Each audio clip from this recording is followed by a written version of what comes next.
firearms recovery to firearms tracing, ransom incident to financial investigation, law agencies to interagency collaboration, distant policing to community partnership, security response to security through the rule of law.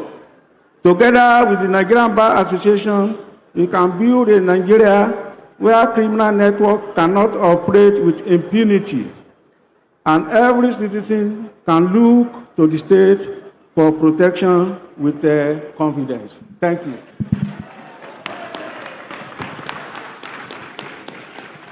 Thank you, sir. Thank you for the presentation, and thank you for complying with time. We are actually very conscious of time because we understand that this session is a sensitive one, and many people would want to make their contribution. So the presentations will be as short as possible. Thank you for managing the time for us. So we'll be moving forward to the Executive Secretary of the National Human Rights Commission for Nigeria, Leonard Silk, Chief Anthony Ojukwu, for his presentation. Thank you, sir. Very short, sir. I mean, if you can go shorter than, we'll be glad, because, you know, we are here for the people. Thank you very much. I pay due respects to the NBA President, the members of National Executive Committee, the Planning Committee, my laws, spiritual and temporal, Your Excellencies, ladies and gentlemen.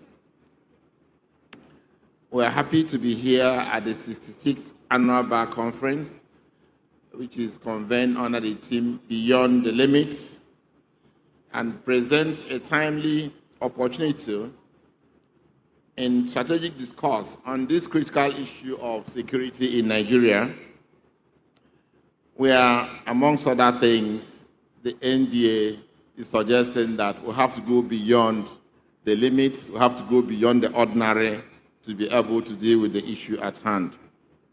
The session is titled Known Gunmen, and it's particularly apt because it challenges the legal and policy communities to move beyond the usual convenience of the way of doing things. The term unknown is central to the discourse of Nigeria's security today. I remember Governor Charles Soludo said, he said that the so-called unknown gunmen are not unknown, as they are claimed to be, but they are known to our communities, they are known to the authorities, and the issue is, despite the fact that they are known to us, the communities, the political leaders, the security agencies, still we fail to act.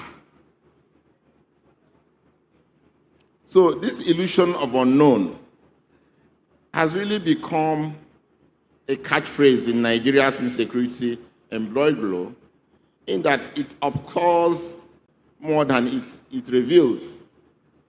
Available evidence suggests that these actors are far from unknown.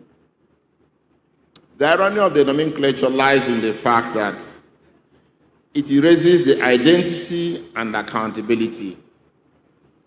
When perpetrators are labeled as unknown, the state absolves itself from obligation to identify, to pursue, and prosecute them. The communities that know the identities of these attackers are rendered voiceless. The victims are denied justice, and the terminology therefore serves as a shield for both perpetrators and the state's failure to act. Of course, the dimension of insecurity in Nigeria can be seen in the Boko Haram ISWAP, which is in the northwest, predominantly in the northeast, the armed banditry in the northwest, the herders farmers conflict in the north central, the separatist agitations in the southeast and southwest, and of course the kidnapping for ransom, which is all over the country, and militancy predominantly in the south-south. This persistence of insecurity despite knowledge is worrisome. It is indeed the central paradox of Nigeria's insecurity today. If you remember what Governor El-Rufai said, he said, we know where their camps are. We have the maps. We know everything. We have their phone numbers and listen to their conversations sometimes. We know what they are planning. We get the reports. The problem is for the agencies to take action. These statements clearly encapsulate the crisis of implementation that plagues Nigeria's security architecture. Knowledge exists, but is not translated into action. Intelligence is gathered, but not operationalized. Perpetrators are identified, but not prosecuted. The gap between knowledge and action reflects deeper institutional, political, and accountability crisis. The failures precisely the kind of limitations that the conference team, beyond the limits, challenges us to overcome. The legal and policy frameworks about insecurity are very clear in the Constitution. The Constitution in Section 14(2)(b) clearly says that the security and welfare of the people should be the primary purpose of governance. So it's very clear that if you are coming to govern Nigeria and you cannot provide the security and welfare of the people, you have no business being there. We also have the Terrorism Prevention Act 2011, and even the kidnapping laws of several states have been passed. And in the criminal code law and penal code law of the various states, there are so many provisions which tackle one aspect of insecurity or the other. We have had a lot of policy responses to the issue of insecurity. Successive administrations have put in place a whole lot of things. There has been the Operation Habing Kunama, Operation Pof Ada, Operation Hadarin Daji, Operation Safe Haven, Operation Hadarin Kai, Operation Wild Stroke. And the federal government has made massive provisions in the budget for security, moving from 1 trillion to about 2.41 trillion in 2022. But the absence of political will, grandiose corruption among the military and the political class, politicization of security, poor motivation of security agencies, community collaboration with criminals. And these have implications because our security personnel have been identified, some of them selling arms to these agents. We have had cases where even traditional institutions have been involved in giving information to the known gunmen. Now, these gaps in legal and policy frameworks have a lot of consequences.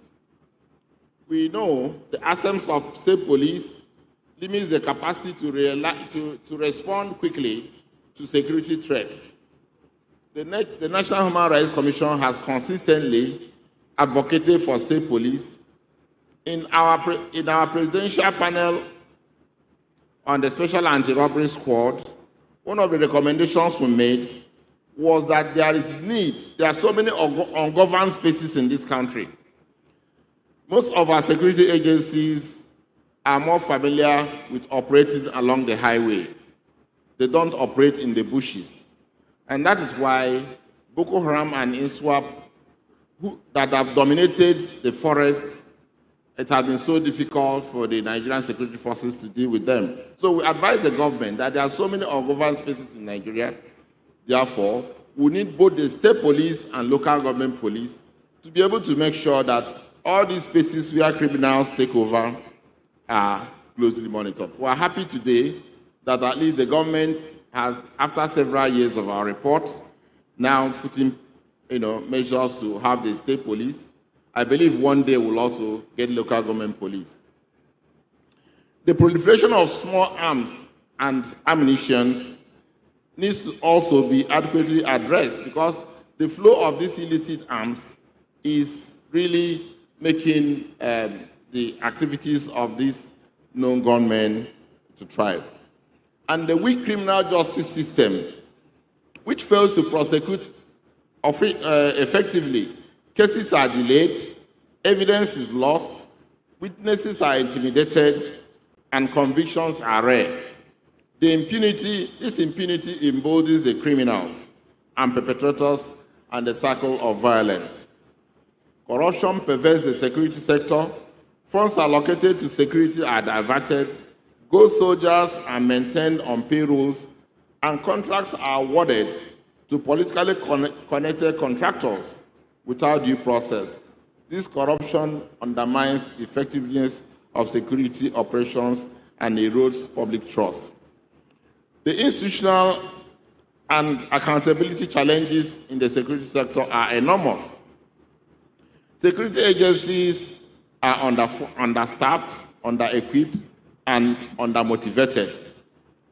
The Vice President, Senator Kashim Shettima, noted that in Nigeria, where we have above 200 million people, the security personnel, including the police, army, immigration, are not up to 500,000.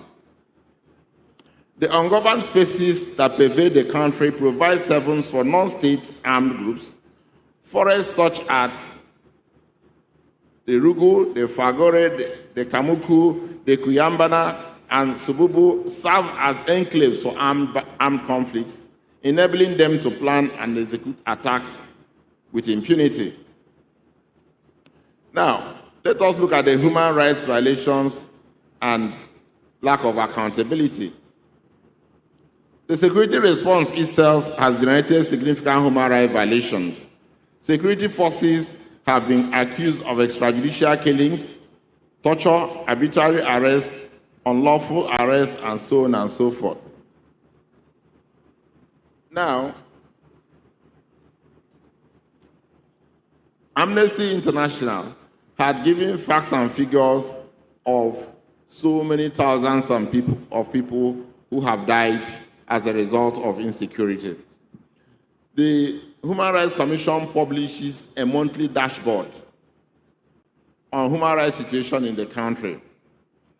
From January to March in 2025, we recorded well over 651 kidnappings, 451 deaths, and then this is just in a quarter. In the whole of 2025, we recorded about 3,754,822 complaints on human rights violation. This is totally unacceptable. And most of these cases are not security, undermines economic activity, it displaces populations and destroys livelihoods. Farmers abandon their farms, students are denied education, and business is closed. The economic cost of insecurity is estimated at almost 8% of the GDP of Nigeria. Addressing insecurity, therefore, requires not only security measures, but also developmental interventions that will address the issue of poverty, unemployment, inequality, and marginalization. The lucrative criminal industry for former pastoralists in the Northwest, whose lives are invariably situated between criminality in cattle rustling, illegal mining for everyday survival, in the context of socioeconomic deprivations, highlights the need for a socioeconomic intervention that addresses the root causes of criminality and insecurity. The accountability deficit, perhaps, is the most important fundamental challenge to addressing insecurity. Perpetrators are rarely prosecuted, victims are rarely compensated, and the state agents who violate human rights are rarely held accountable.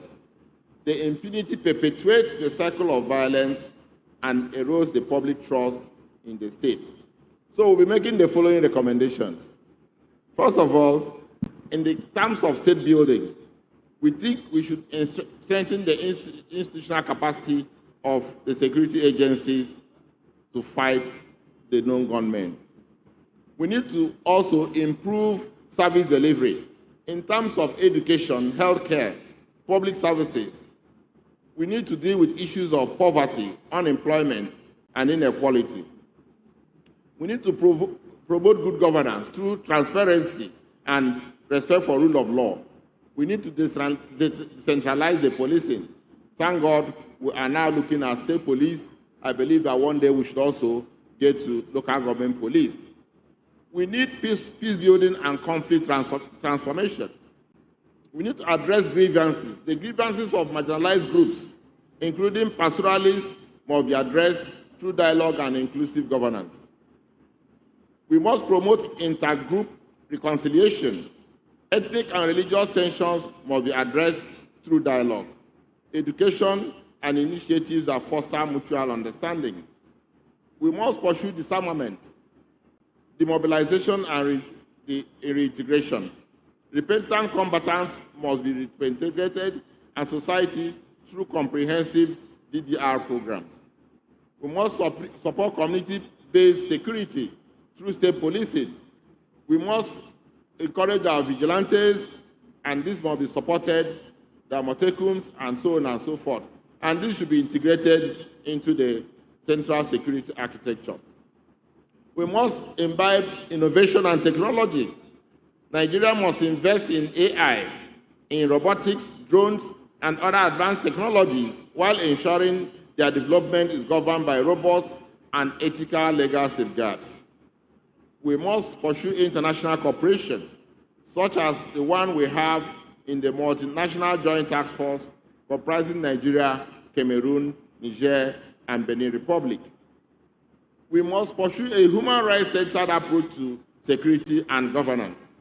We must protect civilians.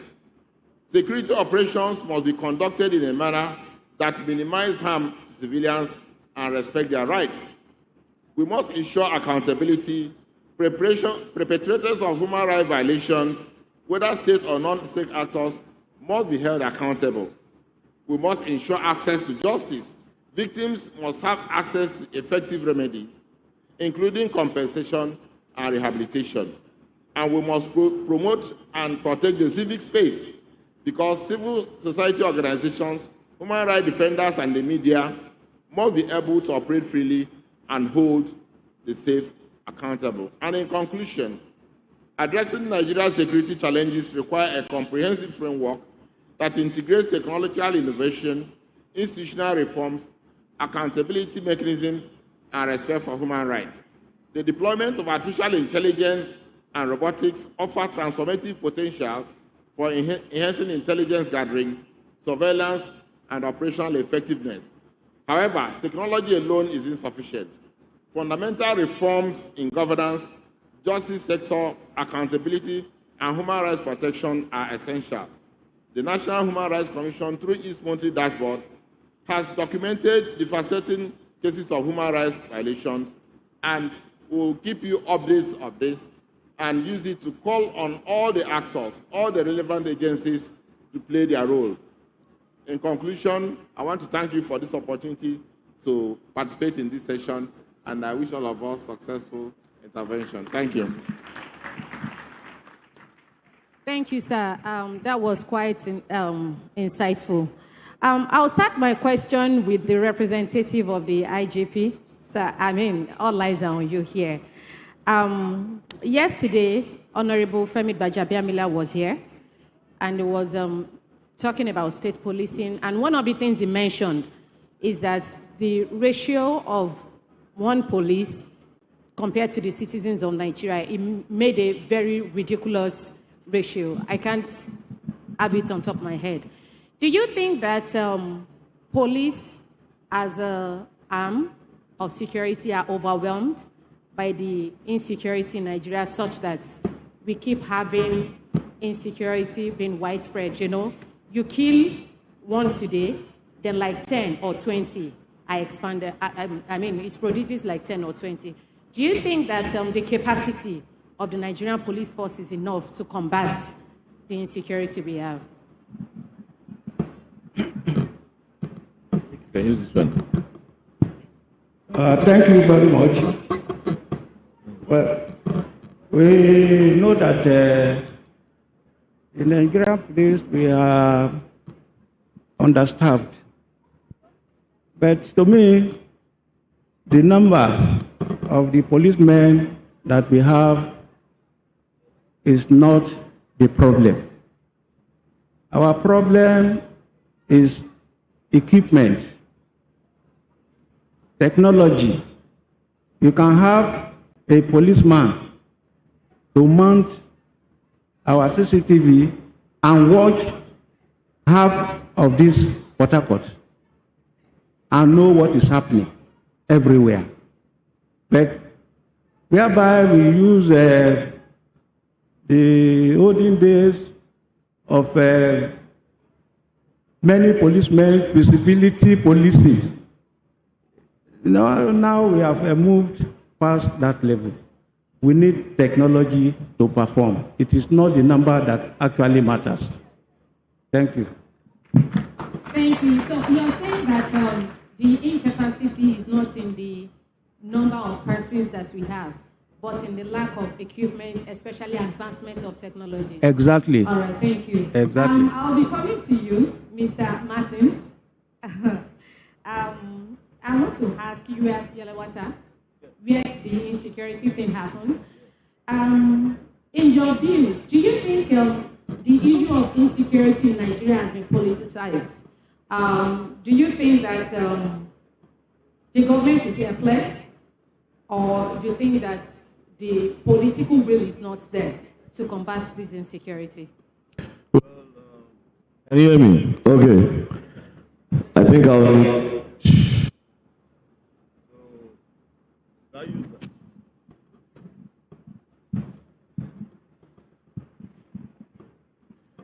All right, good day, ladies and gentlemen. First things first, before I answer your question, there has been a lot of debate as to why I was invited here. Do I have the veto to tell you to your question? Please, I will come to the question, don't worry. You have 2 minutes. I will. You will use 1 minute. You have many lawyers defending you against me. I'm part of you. You should be on my side. So there has been a lot of debate as to why Very Dark Man is invited. I am not here to teach you the law. I am here to share an experience. I'm pretty sure a lot of you that are debating did not look at the topic. It says known gunmen or unknown gunmen, right? This is not the topic of if I name my Lord, because a lot of your lords are being kidnapped. So this is not if I name, because your lords are being kidnapped. On the 26th of July, a judge was coming from Sokoto, and he was kidnapped in Kenya. And then they released him after 1 week. Do you understand? So if we don't discuss about this topic, and if I don't share my experience, it will not be if I name my Lord. It will be you joining your personal Lords and Savior. So you just have to listen, you know. So I'll share my experience now. Thank you very much. So talking about Yelawata, I was the first respondent there. When the killing happened, our conventional media, like AIT, NTA, and the rest, they have become lazy and they have become really scared. So they don't really cover what happens, the result of this insecurity, or rather the result of these known gunmen. So that is why people like us will go there. And like I said, that is why I'm here. First of all, I was the respondent for Yelawata. I was also the first respondent when they killed, that one is the military men that did it, when they killed some women in Lamurde. They shot them, they knelt down, they sprayed them the bullets. I went there. I was also the first respondent when, the police were there before I came, but I was like the first person of the media that came. The bomb blast that happened on Salah Day, they detonated one at Monday Market in Boronu, Post Office Junction and University of Maiduguri Teaching Hospital. I went there, I saw the people that were affected. Also, Angwan Rukuba in Jos, I also went there. Bokos, I also went there. I've seen people that have been affected by these unknown gunmen. I've seen blood, I've seen people burnt alive. So you just need to listen. Do you understand? Now, what happened in Yellowater is straight. I'll be straightforward. It was the Fulanis that attacked the people in Yellowater. Why? It was a retaliation for the Yellowater people. I think they killed the Fulani boy and his cow, and these people came back. Now, the thing that has been happening in Jos over the years, thousands of people have lost their life. Now, what has been happening is just simple. Farmers and herders clash. I've collected data, I've investigated. If the cows don't move, people don't die. If the cows don't move, people don't die. The Fulani people, you and I, when we see ourselves, we say, how are you doing? How is your family? They say, hello, how is your cow? How are the goats? You see, they value these things because this is their way of life. This is culture. This is their source of livelihood. Now, Benue is called the food basket of the nation, meaning farming is their source of income. Now, your own source of income is eating my source of income.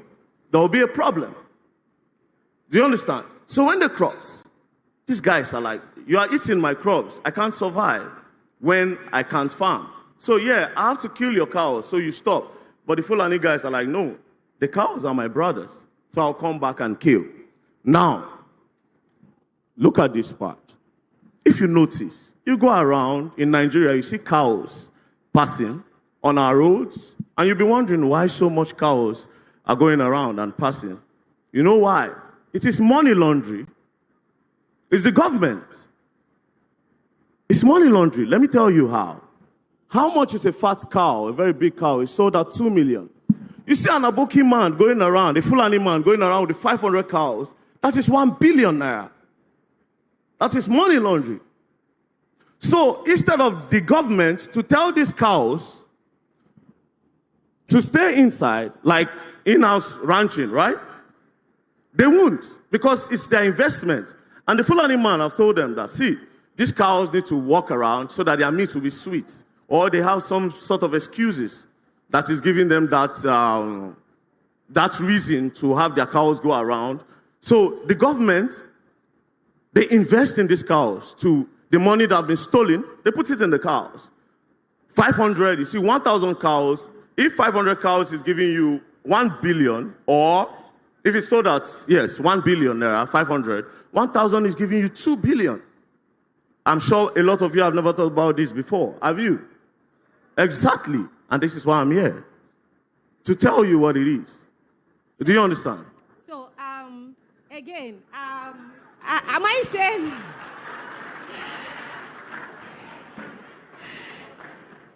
Do not take over the stage.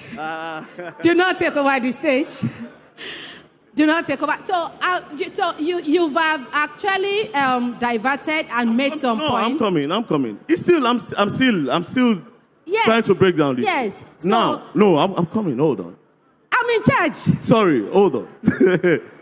Okay, so I didn't want to cut you short. Okay. I mean, so the question was, do you think insecurity have been politicized? And you have been able to narrow down the issue of Benue State to economy, profit on the part of investors in cattle ranching. And you have said that government puts money. Who is this government that are putting money? Well, no problem. No. I will answer. Don't worry. We are on the same side. The government that a lot of these governors. See, okay, I will answer you with Wike. I'm not saying Wike puts money, but listen. We all know Wike is a very stubborn man. Wike doesn't care. But when they asked Wike about the cows, Wike said, I can't talk about it. He knows the people that have invested in it. So you can bring Wike and ask him why. He said. Wike is not on this panel. You're on this bring him, invite him. No. This panel, of course, it's too late to bring Wike here. You mentioned government, but that's okay. You already told us who the government is, but so continue. Now, there are no unknown gunmen anywhere. They are the unknown gunmen. The military men are the unknown gunmen. The immigration, the customs, these guys are the unknown gunmen. Nobody else. See, surprisingly, we have a lot of checkpoints in Nigeria. A lot of checkpoints, police checkpoints. When you're traveling from Lagos, you're coming to Abuja, Lokoja axis, you have a lot of checkpoints there. But then again, a lot of kidnappings happen along that route. Do you know why? When you pass with your car, you meet a checkpoint. When you meet the checkpoint, the policemen say, wind down, you wind down, open your boot, you open your boot. Believe you me, everybody knows who is rich and who is poor, and everybody knows the people that belong in the middle class. So when they look at you, okay, when you pass, they make those calls and say, the red Corolla, somebody is there that can pay. Do you understand? It's not rocket science. It's not. It's not. Okay, so we are still coming back to you. You have a lot to say. I do have a lot to say. Yeah, we are still coming back to you. We are still coming back to you. Please hold your thoughts for a while so that, again, every other person will make their contribution. I mean, I'm going to take you on the several police checkpoints. No problem. Yeah, because if I take you up now, you are going to... No, just drop it. You are going to take over it's going to be a lot of discussion. So I'm still coming back to the police checkpoint. And again, so I'm going to be addressing you on the issue of protection of victims. During your presentation, sir, you said that many people know these, many victims, they know these gunmen. They know who has come to attack their village. They know the people that are there. And during his presentation, he said that many of these victims, they keep quiet. They cannot say that, okay, this is the person that did it, even though they know them. What can be done to protect these persons? I mean, the victims. What can be done to protect them from coming out to identify the known gunmen?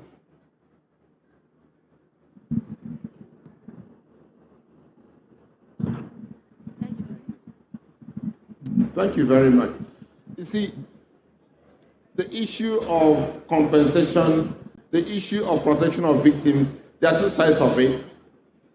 You protect victims by making sure that the thing doesn't happen to them, right? That's one step. However, if there is a violation, then the Constitution says there has to be a remedy. There has to be compensation. The victim has to be, protected. Look at the flaw in the Nigerian Constitution. Chapter 2 is on economic and social rights. It is not justiciable, right?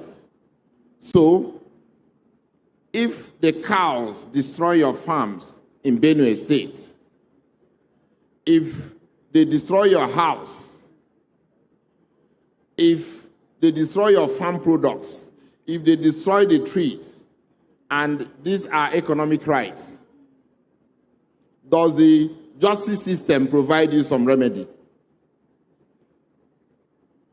That's the question. The law itself makes it difficult for you to have remedy for violation of economic, social, and cultural rights. Now, you look at the other aspect. When we had the SARS panel, we paid, the National Human Rights Commission paid about 500 million to compensate victims of human rights violation. A lawyer, you will all know him, Maxwell Opara. He may even be in this hall. He was one of the lawyers that appeared before the SARS panel, which the Human Rights Commission hosted. And his client was paid compensation. And he wept. He said he has won over 10 to 20 cases since he started practicing law. And in none of them was the compensation awarded to his client ever paid. What kind of system is that? Where you go to court for the violation of your rights, compensation is awarded against the police or against any of the law enforcement agents or anybody who has violated your rights, and the compensation is not realized. And these are the victims. So that's what we are saying. The system is not just to victims of human rights violations, because even when they go to the so-called justice system and compensation is awarded, it's not paid. There is no protection to make sure that the violation doesn't happen. Even when the violation happens and you go through, you can't access justice. So that's the point I'm making. Thank you. You have made the point that victims are not properly compensated. And coming from a lawyer in litigation, I think enforcement of judgment, either in civil or criminal cases, is a big deal in Nigeria. You would agree with me, sir. So it is now divided into two parts now: compensation of victims and protection of victims that identify known gunmen. All right, thank you. So, I mean, that's something. Mr. Aboki, I'll be coming to you. You're a member of the Nigerian Bar Association. And, you know, our duty as lawyers is to protect citizens by promoting their rights. Now, in the face of, in the reality of the fact that many persons provide this security for themselves, it is not affordable to many persons. Even the very rich and mighty, with all their resources, they try to protect themselves, they still fall victim. How do you think citizens can defend themselves within the confines of the provision of the law? Because again, I want to get a gun to protect myself. There was this incident that happened, I mean, it's actually, by the way, a diversion. When EFCC operators, they were carrying out a search in a place, and one of the inhabitants of the house actually gunned down one of them, thinking that they were, I mean, he was under the impression that it was being attacked. So how do you think citizens can defend themselves in the reality of what we have now within the confines of the law? Thank you.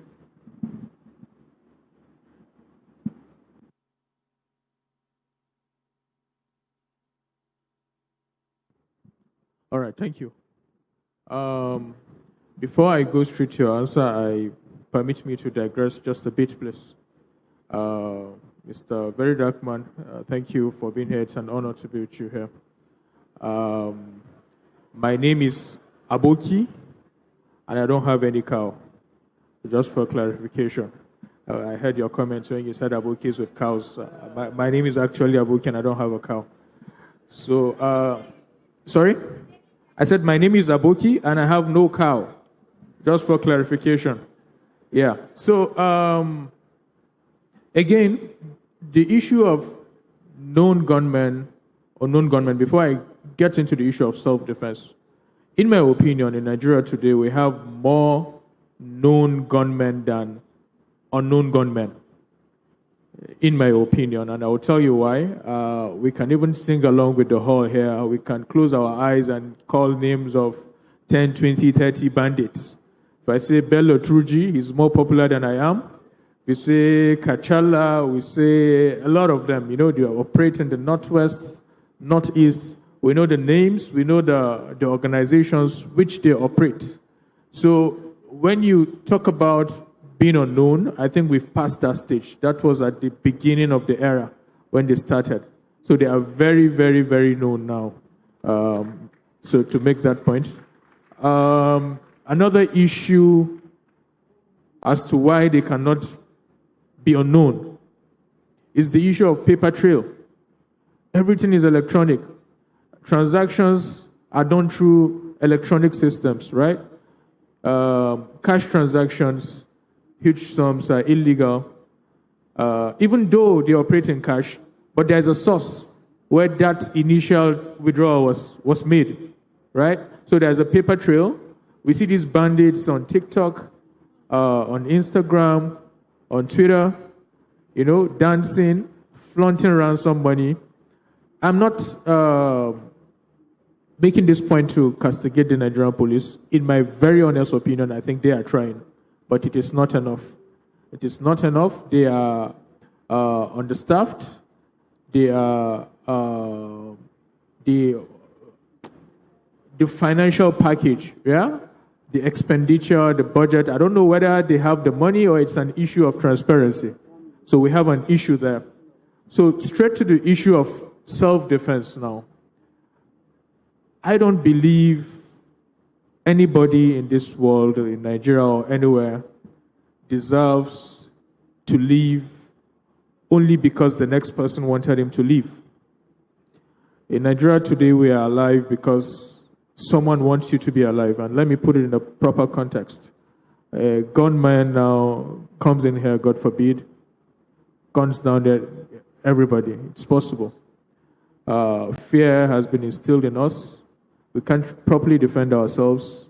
One man with a gun, although there's an American saying that I'm the man with the gun, meaning like I'm God, you know. But we have to defend ourselves. It's a constitutional right. And owning a gun in Nigeria is not actually illegal. There are procedures which you go through. I think the NSA's office, I know people who have gun. I am on the process of getting one too because I really want to be alive. I'm still young. So I would advise that everybody goes through that process. I can't give it bit by bit. But owning a gun and right to self-defense is very, very essential because at the end of the day, we have to defend ourselves. The police cannot do it. The police cannot even defend themselves. It's, you see bandits going to a police station, burning everything down, wearing the officer's uniform. I feel pains, honestly. It's, you sacrifice your life to Nigeria, and that is the end. And the painful part is when everything is done, to even get the families of those officers, to even get their pennies, their pensions is an issue. Right? So, to me, self-defense is non-negotiable. We're all in this together with the police. There is no difference. Bandits are the kings now. Police needs our protection. We need their protection. But trust me, they can't protect all of us. Thank you very much. All right, a round of applause for Mr. Aboki. That's quite something. You have advised us on how to defend ourselves. And you mentioned that you're in the process of getting your own defense. And it would be a good thing for us to meet you after now, to ask you the procedure that you want to go through in defending yourself. Please don't respond to that. We will meet you privately for that. Thank you. So I'm coming back to you, Mr. Aboki. You know, there has been incidents where terrorists, criminals have been rehabilitated and integrated back to the society. All right? Do you think that this policy, this move by the government is good enough to reduce insecurity, or do you think it's actually a good policy in the right direction? Okay, thank you very much for asking me this question. For the reason that this question is actually an emotional one for me. I myself lost my dad to kidnappers way back. I think the first class of kidnappers, that was in 2017, right? So you could imagine the pains, the trauma the family have to go through. We paid ransom and he wasn't released till date. This is like, I think, 10 years, right? So just a government policy, security policy by the executive, I don't know, that bandits should be reintegrated to the society. I don't know who sat down and made that policy. I don't know whether they thought about it. I don't know whether they just woke up from sleep. It is the highest form of injustice. Justice is not a one-way traffic, as we all know. If you're giving justice to a bandit who killed someone, there should be some justice. The victim deserves more justice than the bandits or the terrorists, I prefer to call them, right? So you don't just wake up and say, they are our brothers, let's reintegrate it. Nobody pushed them out in the first place. They woke up, they decided to kill people. If you kill someone, you deserve to die. That is the only solution. No reintegration, it doesn't make any sense to me, honestly. Yeah. Thank you so much. I think you were the best person to have asked that question from. I'll be coming to you, sir. Very dark man, Mr. Martins. For the purpose of this session, I'll call you Mr. Martins. Thank you. Mr. Martins mentioned the issue of checkpoints. And I want to ask, do you think these checkpoints are necessary to combat insecurity, particularly kidnapping? Because he had raised a serious point on the fact that there are many checkpoints along the road, and the same routes where we have many checkpoints, we have several incidents of kidnapping along that road. Do you think checkpoints are necessary to combat this insecurity, particularly kidnapping? Thank you. Thank you very much. Well, checkpoints are emplaced for proactive measures. You can imagine if you travel from here to Lokoja or to Kaba without meeting a single checkpoint, how will you feel?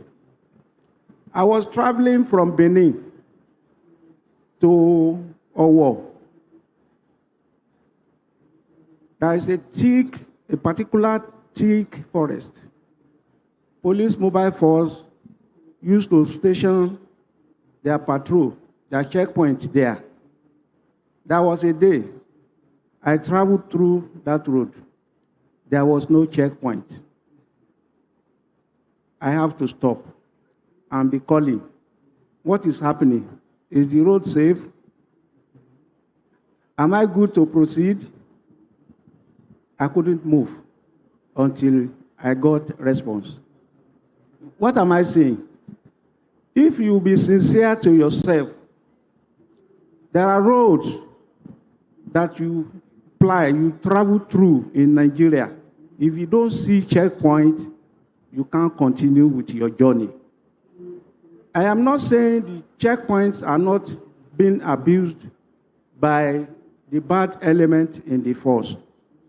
And I don't think it is true that whenever the citizen pass through the police checkpoint, police will check them and give information to the criminals. I don't think that is true. But what I think is happening is because criminals take advantage. They monitor police checkpoints. They monitor our men, whether they were at alert or not. They will pass through, use Okada, use vehicles to monitor the men at the checkpoint. And whenever they discover there's lapses, they will now go and operate. Thank you. I think that is what is happening. Thank you. I think from what I got from him is that he mentioned that there are good cops and there are bad cops, and that sometimes that office is being abused. But then again, there have been incidents that point to the fact that the bad cop could be complicit to some insecurity activities that happen. So, by and large, I want to ask Mr. Martins again. Do you consider the very roots of insecurity in Nigeria and its widespread? Because, again, I think in the 80s or 90s, it used to be armed robbery. And, of course, people are relayed. But now the trend is becoming kidnapping for ransom, bandits, cattle rustling. The first time I heard banditry, it felt like I was taken back to the medieval time. So we have crimes evolving, all right? We have things happening that are very strange. What do you think is the root of this insecurity? Because again, if we continue to have to say that, okay, we have insecurity here, if we don't nip it in the bud to go to the very root. Leonard Silk was talking about poverty, the issue of welfare, that they are pivotal to the widespread of insecurity. What do you think is actually the root of insecurity in Nigeria, particularly the widespread?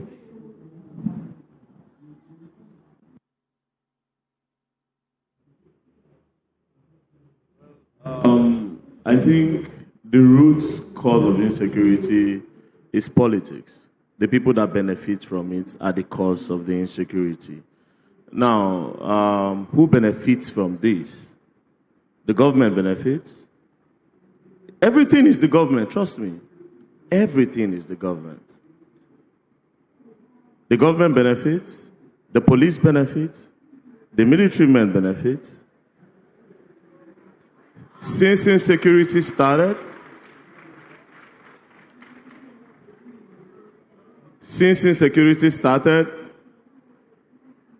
generals get higher pay. So are you saying that citizens don't benefit? You know, justice is in different dimensions.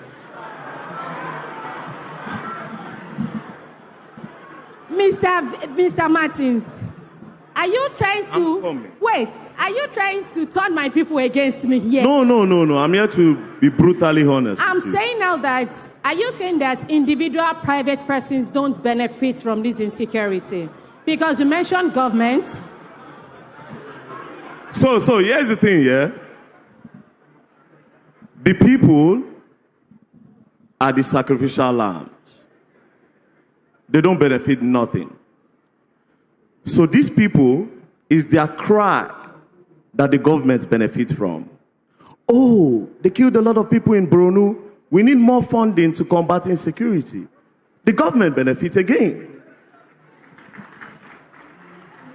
The generals benefit again. See, these guys don't even have a budget. That's the craziest part. They can call the president any day and say, oh, I think we need to buy guns, so we need more guns. The president can say, give them 500 million. There's nothing. They don't write these things. They just collect money.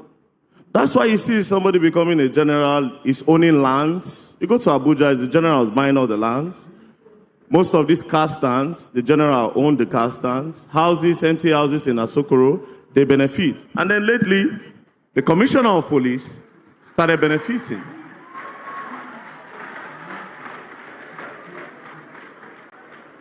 Like I said, everything is the government.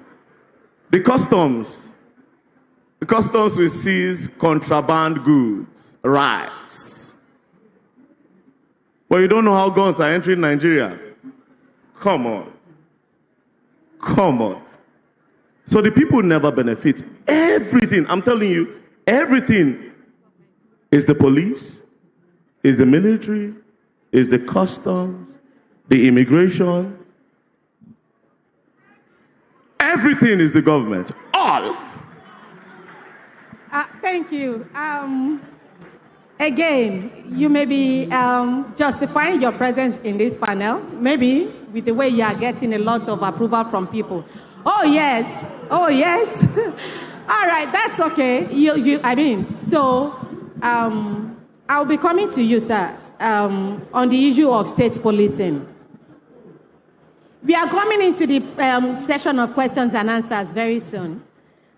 On the issue of state policing, there is a fear that politicians, again, let me use the word of Mr. Martins, the government of the state may hijack the security men, the security agents. The state police is approved. All right. So we have that when the representative of IGP was presenting, he said that insecurity in every region is peculiar. So what is peculiar in your region may be different from what is peculiar in my region. Do you think state policing would be able to address the peculiar insecurity activities happening in this region? Now, I'm saying that vis-a-vis the fear of the police being hijacked by the state government, by the government, and by the government, in the words of Mr. Martins. Do you think that the fear and the fact that insecurity is peculiar to a place and state policing could be able to address those issues. Do you think that fear is enough to kill state policing? Thank you. Thank you. Thank you very much. Thank you very much. There has been so much hula bala about maybe the governors, let's be specific now, hijacking the state police against their enemies in the state. And the first question I asked in the panel I was involved, I said, okay, let us take it that the governor has 500 enemies in the state. And he's going to use the state police to go after these 500 people. A state has a population of maybe 2 or 3 million people or more. A state like Kano or Lagos will have up to 20 million people. Are those 500 people, let us say the state police is effective, those 500 people, are they more important than the other citizens in the state? They are in the majority. So let us say 500 people will not be safe because of state police, and 3 million people will be safe because of state police. Which one should we take? The point I'm making is, even if the governor decides to abuse the state police thing, in my village, there was a time armed robbers came. They came to the street. They went to house number 1, house number 2, house number 3, house number 4 that night. It was daybreak. They left. The next day, they didn't come. The other day, they came back. They continued from house number 5, house number 6, house number 7. Look, our people out there are living by the special grace of God. It is not because anybody is protecting them. And that is why we are saying response time for the police is too far from the present Nigerian police. If we get police from the community who know the nooks and crannies, who understand the language, who also have brothers and sisters who are going to suffer, the response time will be a lot better. Now, it's not as if the governor can do anything he likes if there's state police. There's also a provision that the federal government can intervene if there is a complaint that the governor is abusing the state police structure. So it's not as if the governor is at liberty to do anything he likes. The federal government can also interfere. Even the present Nigerian police, doesn't the federal government use it against some people at times? They do. We just had the FCT minister say the other day that why the election in Oshu went the way it was because they didn't use federal might. So in this country, we use federal might. There has been, initially, police intervention in elections was a big issue. I remember in 1979 and 1983, the role police played then was so critical to winning elections. So even the present police structure has been used by government in place to undermine democracy. So the point is that we shouldn't, because of a little challenges that will arise if we have state police, to now ignore the security of the larger number of Nigerians. Lawyers are being kidnapped, market women are being kidnapped. Farmers cannot go to farm without being protected. What kind of situation is that? I think state police is the way to go. I believe in it. What I think we should do is that we should not allow them to behave like the present Nigerian police force. And lawyers have a role to play here. Lawyers have a role to play. All of us, our hands should be on the deck. Let me give you an instance. In the Human Rights Commission where I preside over, at times somebody is arrested and detained. They come to us, come and help us. We go and we get them out of the police. But they have stayed beyond the constitutional period, 48 hours, right? Now, if we tell them, even though you have been released, let us go for the compensation for the violation of your right. They say, no, I've been released. I don't want to go further. You see, we as Nigerians must insist on our rights. There are some little inconvenience about it, but we must insist. Because if we allow the state police to get away with the things Nigerian police got away with, we may end up having the same scenario. Lawyers must get involved in training them. Lawyers must assist their clients to pursue their rights to the end so that we don't give them that liberty to start behaving with impunity. So we must get it right from the beginning, give them the right training, do the right recruitment. It is not the hoodlums and criminals in the society we should allow to go and join the police. As far as I'm concerned, they have to be people who are people of integrity, who are graduates. Even lawyers should go in there and make sure that we have the police Nigeria wants. Thank you. Thank you so much.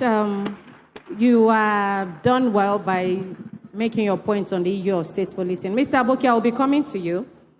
You know that we have this thing as lawyers, violation of human rights is one of the things that, we propagate.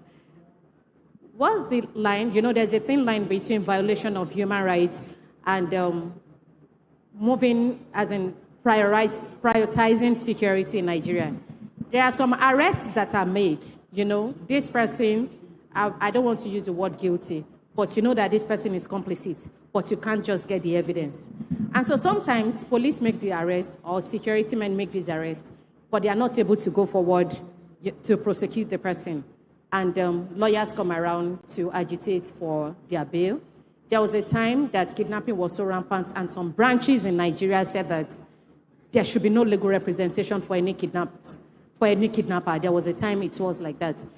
What is the thin line between violation of human rights of an arrested person that's, under suspicion and the protection of the person's rights? Because sometimes you know that this person is notorious in the village, in the city, in the community, because now we are coming to the community. But you don't have enough thing to pin him down. And you know that when you release him, I see the representative of the IGP nodding because, yes, he's been there. So sometimes when you release these persons into the community, they go ahead to commit more crime. How do you think we can reconcile their rights and prioritizing security? Okay, thank you very much. So, prioritizing a suspect's rights and then the issue of his fundamental human rights, right? The thin line, how do we draw there?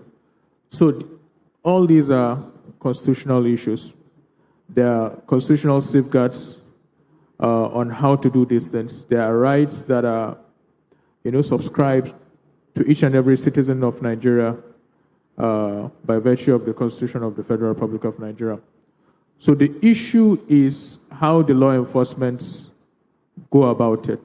Because sometimes so many factors on the ground. I will tell you for a fact, I've dealt with the police. I don't deal with them anymore. I don't go there myself, truly. I've dealt with EFCC. I've dealt with ICPC. And with all due respect, as an issue of fact, the police need to learn more from those two sister agencies, right? The Constitution do not really matter at the police station. I often tell my colleagues, my friends, if I go to the police station, maybe when they ask me, I will tell them I'm a lawyer. I will just come and intercede and talk and do what is right. And because the moment you made the mistake of start quoting the Constitution or saying this guy he will sleep there. That's a fact, right? He would sleep there. So EFCC, ICPC, a bit more,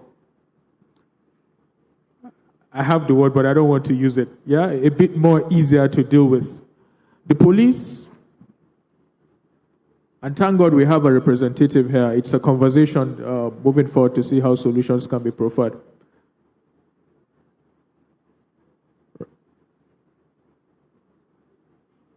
So the distinction is a very, very thin one, provided in the Constitution. Human right is different. And for you to arrest someone you don't have evidence in the first place means you failed. If EFCC invites you, maybe very little percentage that you don't have a case to answer. But police can invite you 100 times and you're actually innocent. And you might get to jail. You might be in jail despite being innocent. So I think there should be more, some provisions have been made in the ACJ, but I don't know if they have been harnessed. There should be more enlightenment of the police, truly, because we're all in this together, right? So yeah, that's my take on it. All right, thank you so much. I'll be coming to you, Mr. Martins. Do you think that taking away the security agent would be a cure to insecurity in Nigeria? We can't do without them, actually. we can't do without them. However, they need to make provisions for citizens, Nigerians, to protect themselves. Make it easy for us to get guns. Because right now, they are understaffed. They are understaffed. They can't really protect everybody. I mean, how many are they? The police, the military, they are not even up to 1 million, protecting over 200 million people. It's not even up to, is it up to 10%? No. About 500,000 police, 250,000 military personnel, you can't really protect the people. So we can't do without them. However, they need more people. And again, even these numbers that they have on ground, they don't even really take care of them. Do you understand? These numbers that they have on ground, there's no welfare for them. So they turn on us. Do you understand? So instead of really protecting us, they turn on us. So they give informations to the bandits, like I said. They pass this information. They even rent their guns to them sometimes. Listen, you are paying me 150K a month, or let's say 250,000 naira a month. Let's say you are paying a policeman 250. Let's just say, even if it's not up to, you're paying him 250K. He's holding a gun, standing in one bush. Then the kidnappers, just one move, 20 million. Bro, take my gun, give me return. Do you understand? So they turn on us because there's no welfare for them. We can't do without them, but until you start taking care of them properly, they'll keep on turning on us. All right, so I think for the first time in this discourse, you showed a bit empathy towards security agents. Yes, yeah. So I'm going to be asking you this question. This is the final question before we open the house. We open up the discussion to the house. Do you think that improving the welfare of security agents could have a ripple effect in combating insecurity in Nigeria, sir?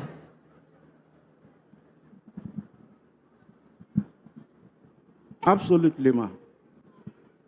Increasing the welfare of not only the police, but all the security agencies will motivate us and will prompt us to work harder.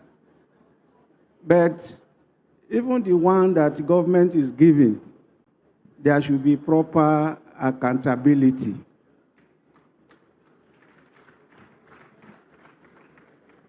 We don't want a situation where our procurement will be struded in a mystery.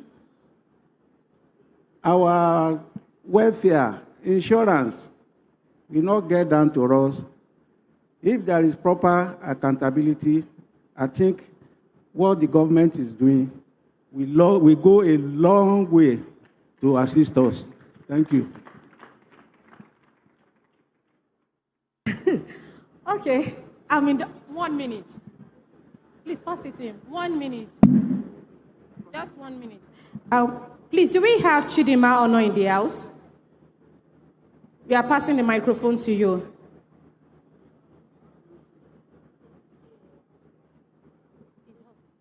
Okay. I would also like to share this part of an information. 1 minute. 1 minute, I promise you. Start counting, please. Yeah. You see, The Fulanis are very important in the security of this country. Very, very important. They have a very good communication system. Their leaders can just make just one call, and everybody will just be on the pause. Nothing will happen. Their communication is really good, and the information will get to Niger, Mali, blah, blah, blah. Now, let's say in Benue. The Fulanis in Benue don't attack the people in Benue. No, I'm coming. I'm heading somewhere. The Fulanis in Benue don't attack the people in Benue. The Fulanis that come to attack are Fulanis from outside. There's a way this whole thing happens. Now, these guns you're talking about, this insecurity, there are only one ethnic group that knows the bushes more than everybody. The Fulanis. They know the bushes more than everybody because they can walk from Abuja to Lagos inside the bushes. While doing that, some corrupt governments, they help transport guns in the bush. You see, a lot is going on that you people don't understand. The guns move from here to different states in Nigeria in the bushes. They also transport money in the bushes because they know the bushes more than everybody here. A lot is happening. I just want to open your eyes to this thing.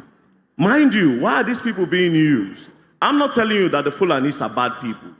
I'm telling you that a lot of them, large majority of them, are being used.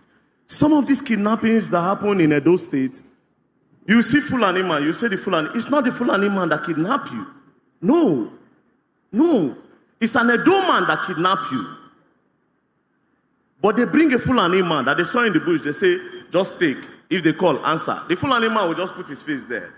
The Edo man will collect. Understand this. You know why the Fulanis can do that? They are not educated. And also, they have nothing to lose. These people don't buy cars. They don't buy AC. They don't buy land. They don't buy nothing. They are very dispensable. Their houses are here. Next thing, they move from this place tomorrow. They go and put a hut there, and they move. A lot. You say, oh, Fulani S-men. No, it's not. It's not. These are your neighbors. These are people that know the community using these guys. A lot is happening. But above all things is the government. I'm telling you. I wish I could say more, but... So you seem to know so much about the intrigues in this. Maybe you should be taken up as a consultant to solve some of this. Are you now saying that it is the elite that are actually behind this insecurity, particularly the kidnapping? We answer, don't worry. I will answer. Don't worry, I will answer you. Because you said that the foot soldiers don't know much. It's people like... I don't want to use you and I that approach them to go and do that. Are you saying the elites are the one pushing the persons in the bottom of the society to commit this crime? Yes. Now let me break it down. Some parts in Nigeria where they do mining, they will contact these Fulani guys and say, oh, we discovered gold here. There's tin here. But, you know, this community, they will not let us come. We are promising you a land for you to take care of your cows. Fulani man is like, okay, and we'll give you X, Y, Z. But those people need to live there. We are the government. We are giving that place to you. You just need to move them out. Then the Fulani goes there. Pew, pew, pew, pew, pew. They give them the guns. Brrr. They dispose those people, and then mining starts happening there. Zamfara, think about it. Mining. The people that benefit are the elites. You see, there's a whole chain. There's a whole chain. The civil defense protects a lot of mining sites in this country. The police protect a lot of mining sites in this country. Then the corrupt military. You see, the military are very, very corrupt. Very, very. Off your mic, Honorable, off your mic. Then the military too, they protect a lot of mining sites. But before you assess this place, because you don't want to build these communities where you discover these mineral resources, you just want to chase them out. Then you end up killing a lot of people.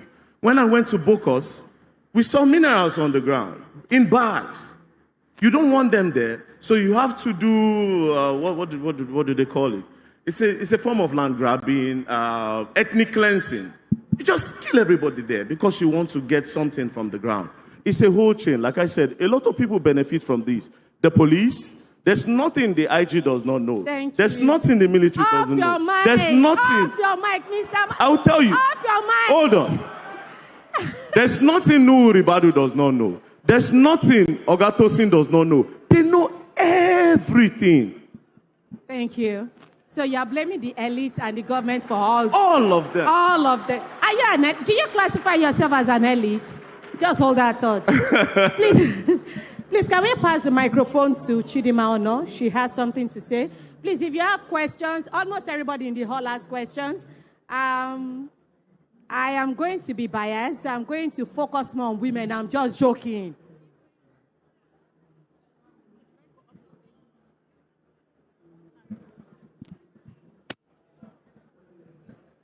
Good morning, everyone. Please be quiet. Good morning, everyone. Good morning. So I'm going to take like 3 minutes to share my experience. My name is Chidima Ono. I'm a lawyer. And I was living in a certain state. And on my way from work on a certain day, I was kidnapped. Now, I was kidnapped by people I helped on the road because it was raining. And because of my magnanimous heart, I parked on the side and I picked some people. Actually knew one of them. So as I was picking people, some of them rushed into the vehicle. And then I didn't know that I took kidnappers. But by and large, we got to a certain point, and after the 3 people alighted from my vehicle, there were 2 guys that beat me up while driving. So I parked, they picked me up, tied me up with my suit jacket, and then threw me in the boot of my car. There was no air, so I had to use my wheel spanner to brake my car Optima. I was driving a car Optima. Kia Optima, yes, so I broke one of the lights so I could get air. Not to be able to run out, because I knew that there was no way I could come out, but at least just to get air. But what marveled me was that when we got to a point, because it was in the evening, after court work and all, we got to a certain point and they stopped. First of all, remember, the guys that picked me one of them didn't really know how to drive. So there was this acceleration and brake, accelerate, brake, till eventually got to know that he could accelerate and be moving. We got to a certain point, and all I heard was, "Oh boy, una don dey pass?" They say, "Yes, so. Wetin you carry for boot? Organa meat or yana cook and well." That was it. That stuck in my memory for more than 10 years, or up to 10 years, because I was kidnapped about 10 years ago. Now, we got into the place, I was taken out of my vehicle and transferred into a boat. And then we went across the river. Then the ammunition of the guys that beat me up in my own vehicle. Okay? And there was nothing stopping them from stopping them, bringing me out, and rescuing me, quote unquote, at that time, and then probably disarming the other guys. When we got into the bush, I saw an elderly man lying far off somewhere. Then that was when it occurred to me that these people are running their syndicates. There were people cooking. There were people feeding people, bringing water. I was being moved in my leg. And in that place. Excuse me, please. Now, coming back to the issue at hand. These men are known, and they are on nursing mother. So what do you do for a living? In the camp, there are people of different tribes in that camp. There were, I don't want to say Fulani or whatever, there were Igbos, there were Hausas, there were Yorubas, there were Idomas. They're just different because you could just hear language. I'm a person that picks languages a lot because I travel a lot. So he asked me what I do for a living. I wanted to tell a lie. But my spirit said, be truthful. Work with them. They have your car. They could see your card. They could see your documents and all. So I told him I was a lawyer. He said, you be lawyer, charge and bail. I said, yes, I am. And I'm the one that defends people like you. I just said that. I said, I defend people. I defend people like you, whether they are wrong or they are right. He then nodded and said, I was going to help you. Yes. So after that, I was rescued. I was rescued by 3 little boys who came in to hunt on a Sunday morning. And they saw me there. Remember, I saw an old man who had died and he was smelling.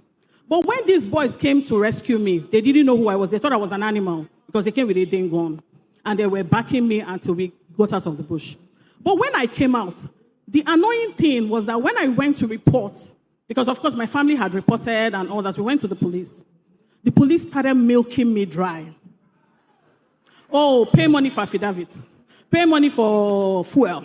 We need to go and do whatever, search and all that. And I got frustrated. But in all this, it took me 3 weeks. As a lawyer, I was the best student in criminal law in University of Ibadan. But it took me 3 weeks. I found my car back. I did my personal investigation. And I told the Nigerian police then handling my matter that it was doable. Because even when I found the car, of course I was going to make reports, give them information and all. After I got frustrated about giving them money for fueling the vehicle, going for investigation, taking me all around, somebody that was I was traumatized. So in everything, what I want to say is that there's technology. We know that there are bad cops and there are good cops. But there's technology. We can actually use technology to track these people.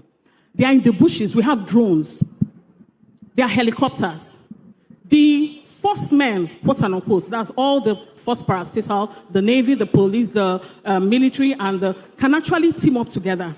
Once there's a report of kidnapping, we don't even really need to wait for a report. We can actually comb the bushes. We can actually use drones. We can actually use helicopters. And the federal government has, or the state government, or the federal government, or even the local government has a lot of work to do by clearing bushes and making sure that these people are found and not, because they take people and they put them in the bushes or they put them in homes. Finally, I had to leave that state. Because of the trauma I passed through, I had to relocate out of that state to another state where I have my peace. Thank you so much. Thank you. Thank you for your contribution. I think it resonates with what the representative of IGP said, that there is need to improve technology with the law enforcement agents to combat insecurity. One. Then again, it resonates with what Mr. Martins have been saying, that we have law enforcement agents that are complicit to many of these insecurity. Please, okay, who would go first with the royal father? Please, you will tell us your name, and you will tell us who the question is directed to. Yeah, I think it's what I want to do. I just want to make a very little contribution. Very little contribution. Oba Okubi is my name. I'm the Oroegba of Oru Kingdom from Ugeli North Local Government Area of Delta State. You see, what we need to do is diversification of the security architecture. Police, the army, they are too few to combat criminality and insecurity. I keep on telling people, bring down the security to the grassroots. My kingdom, where I come from, we don't have a police station. And when I was a small boy in the 60s, we have a flow station, which when we were small boy, we were going there, the fuel was running, until tomorrow it's still running. And yet there's nothing to show for it. I keep on telling people, how will a policeman who is from Mediguri now become a DPO in Ugeli North Local Government, where I come from, in Delta State? Will he know the terrain to be able to combat security there? Bring the man who is from Uweru to man the Uweru this in there, and let the people know. Every community must know the criminals they have in their backyard. Bring the people here like this now. You don't bring people here like this now. The oil wells, the pipelines, it is the military from Boronu. They bring to Ugeli to come and protect it. Yes. Thank you. And at the end of the day, they are the same people now who pay people to go and vandalize the pipeline and other things here. Thank you, sir. I used to tell them, when things happen now, when the kidnapping happened in Ibadan that time, the people were saying, nah, but Tinubu is not doing anything. Is it Tinubu should go to Ibadan to go and rescue people for you? The village where that thing happened, are there no people there?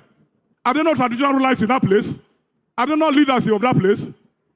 Bring the security to the grassroots. Thank you, Your And Royal hold the Majesty. people accountable. And I think the state policing will be addressing the issue of bringing policing to the grassroots. To the grassroots. Yes, I think the issue of state policing will be doing that. Not just state and Thank you, Your Royal Majesty. Your point is taken. Thank you.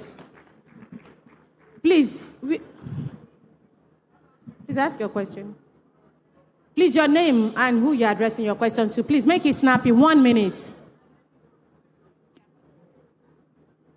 Good morning, everyone.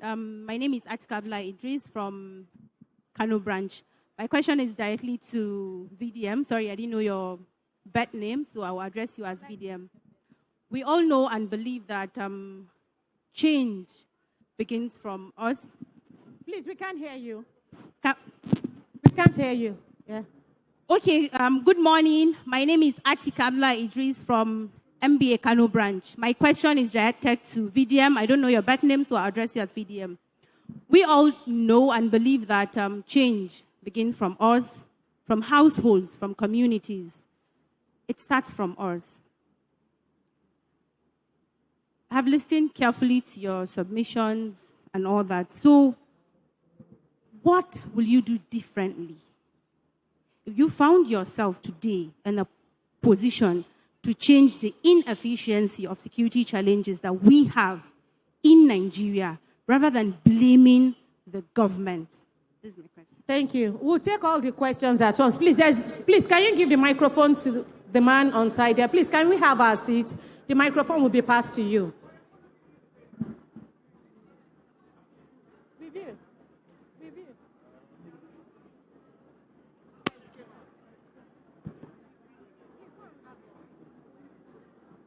Please ask your question.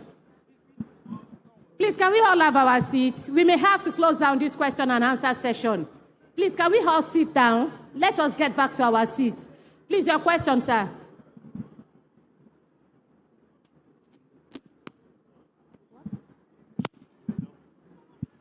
Please, if you are not seated, you will not be passed. The microphone will not be passed to you. Thank you so much. All protocols duly observed. My name is Amin Yikowo Clement Eko of the Lagos Ikeja branch. Mine is a charge for about... Please, we have one. Please, you have 1 Yes. minute, sir.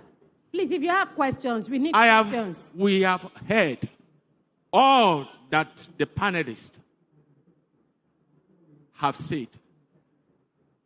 I wish to say they have not entertained us. They have given us a charge. The Nigerian bar has been challenged. Going forward, we will not just live here to go and pursue our profession. From the national to every state. 30 more seconds, sir. I dare say, let us come back together. Maybe this may be the only pressure group that will help us to instill or install true rule of law in the land. Thank you, sir. Please, can you pass the microphone to him?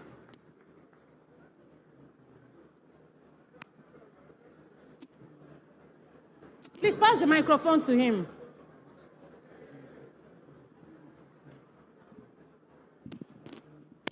Standing. Please sit down, sir. Standing on an existing protocol. If you don't sit down, yes, I'll see. My name is Nweke Chinonso Jr., aka Due Process, from Uyo branch. My question goes to the Inspector General of Police. Just two harmless questions. One, you have told us that you lack manpower. You have told us that you need electronics devices. You've also told us one or two things. My question now is, the monies budgeted for those equipment, I am very much aware that on yearly basis, there are documentations of billions of nairas that are portioned to security agencies. What has that money been used for? Number two, you also mentioned that if you're traveling from, let's say, state A to state B, and you did not see any form of road checkpoint, you should be concerned. Why did your Inspector General of Police dismantle every road choke point immediately he came in? Is there something we do not know? Please, we need a verification. All right, thank you. We understand the military wants to talk. Please, you will be the last person. We know that you have a response to some persons on the panel. So we will take you, because we know it's going to be a lengthy one. We will take you. We will take you. Thank you. Yes. All protocol duly observed. My name is Navy Captain G.I.O. Ukpong, Director, Legal Services, Nigerian Navy. I want to put the records very straight, because this is a gathering of the largest number of lawyers in the whole of Africa, and we cannot sit down here and make some sweeping statements that are without any proof, without any evidence. And I want to put it on record. I want it to be on record that, please, can I have silence, please? Okay, I'll go on and say what I have to say. If very dark man will sit here and say that all military are corrupt, it's as good as saying all lawyers are corrupt. Okay, so let that be clear and let it be established that if you say that all military are corrupt, then all lawyers are corrupt. So I also want to put it on record firmly that the only institution in this country that is holding this country, the only institution that is giving us the safety, the sanity we need in support with other stakeholders is the military. And I want to put it also on record that military men daily, every day, they are dying to make sure that we have the peace that we are having to even hold this conference. Thank you. So please, when we make statements that are not founded, without any basis, please, let's come out with your evidence. And if you have your proof, you table it before the appropriate authorities for proper investigation. Thank you so I'll much. hand over to my colleague. Thank you. Your point is taken. Hello. Thank you very much. Hello. Good afternoon. Hello. I am Colonel. Hello. I am Colonel G.C. Oheri. I would like to observe, first and foremost, that, as she said, this is the largest gathering of lawyers. And we know we are all ministers in the Temple of Justice. We are all ministers in the Temple of Justice. Please, it is unloyally to shout down any lawyer who is making a submission. Please, let us observe decorum. A lot has been said about the military.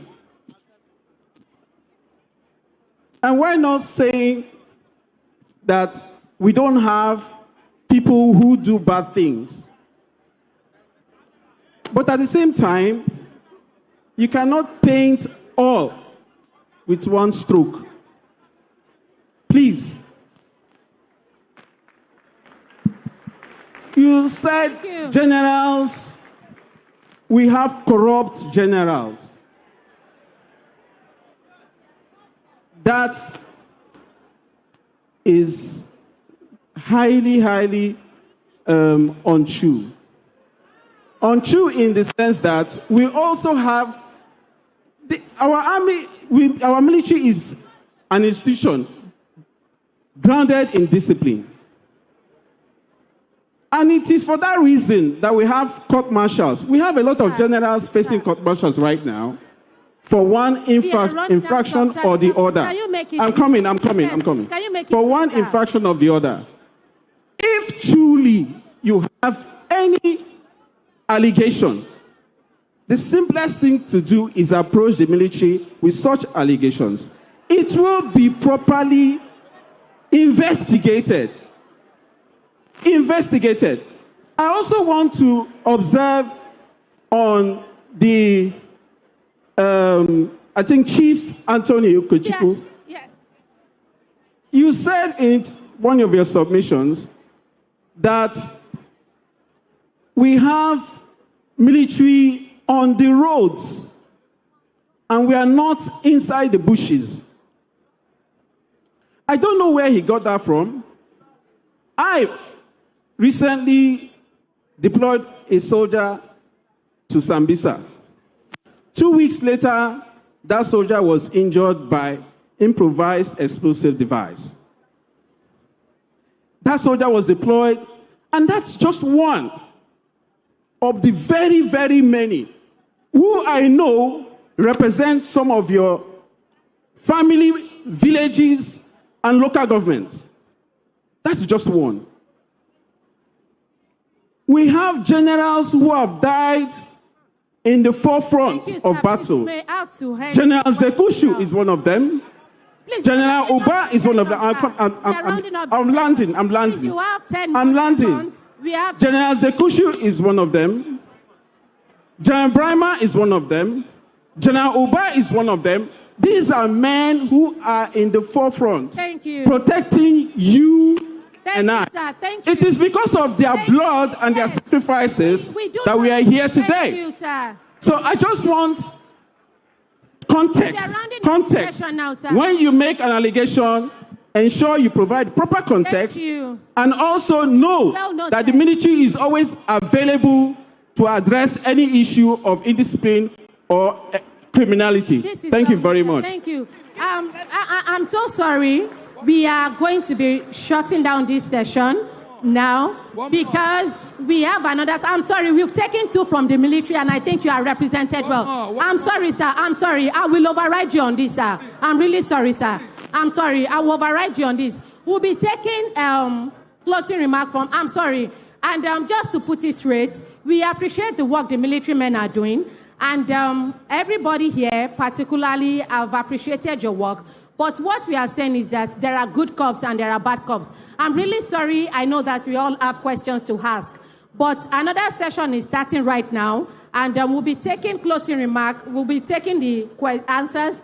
And there will be closing remark, 30 seconds. So while you are doing your closing remarks, you will answer your question. Mr. Aboki, do you have anything to say? No question was, I'm sorry. Please, you can walk out to any of them to ask them question. After this session, they will indulge you.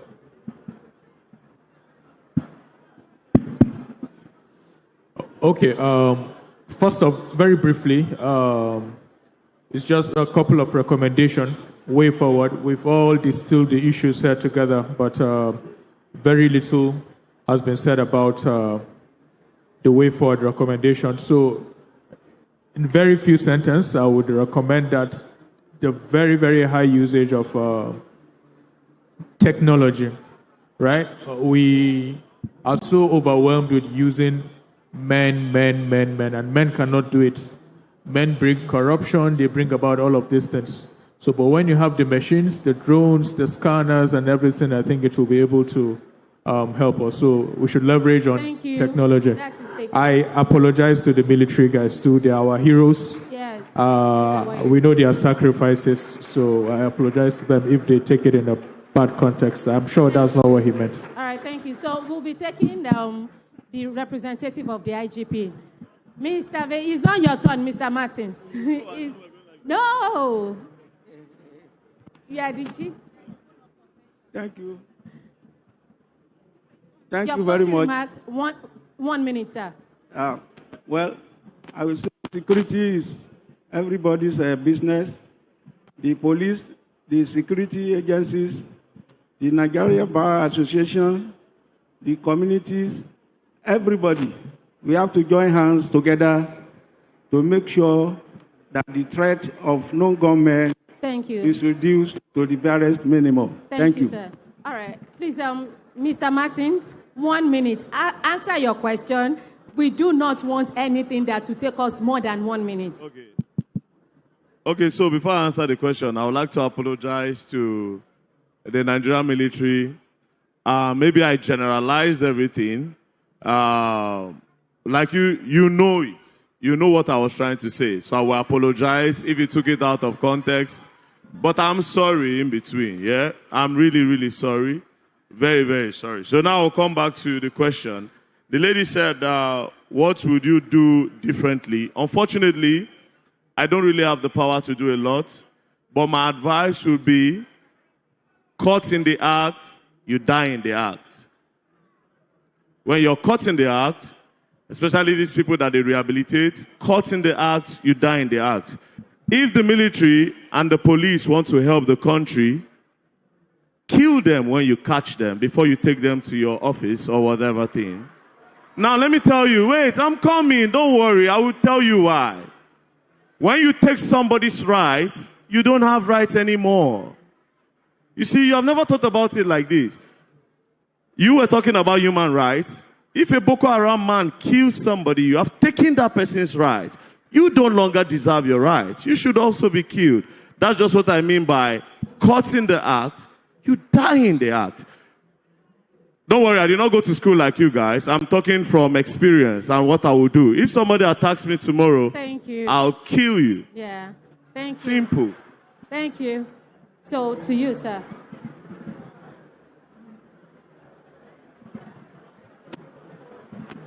Thank you very much. You see, you don't kill people indiscriminately. Part of the insecurity in this country today is because Mohammed Yusuf was arrested, the leader of Boko Haram. He was arrested by the military and handed over to the police alive, and the police killed him. His people went underground, and that is why you have Boko Haram today. And that is why we abhor extrajudicial killing. In response to my friend from the military, you see, the point is, we had a long period of military rule in this country, and a lot of things happened. It was a period where human rights were not recognized. The constitution was not in use. So they have grown to a system where there's no respect for human rights. However, we are now in a democracy, and the military is learning. They are doing well, but they need to do better. But the point we're making about walking in the bush or not walking in the bush is very clear. You know, the military in Nigeria, or even the law enforcement agents generally, are used to highways. They are not bush. And that is why Boko Haram and ISWAP is prospering in the bush. Our officers that have lost their life in the bush is because they are not familiar with the bush struggle. They are not familiar. They are learning now. It is now that they are learning.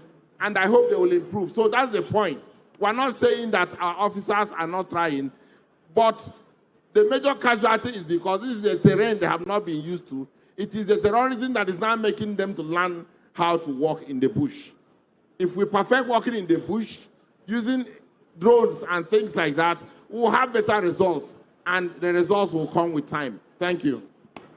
All right, thank you so much. I'm really sorry that we have to come to the end of this session. I know we have many questions to ask, but we are running out of time because we are holding other sessions from coming up. We want to thank everyone and myself, the moderator, for this session. We thank our panelists, and we are going to the session of the presentation of the award. I hope I will not be embarrassing Professor Abiola Sani, Senior Advocate of Nigeria, to please come up to present the award. Professor Abiola Sani, the immediate past dean of the Faculty of Law, University of Lagos, please come up to come and present the award. Please, can Leonard Sik Sanusi Musa, Senior Advocate of Nigeria, please can you join us also? Please, can you come up too? I'm sorry. Oh, no. So where's the award?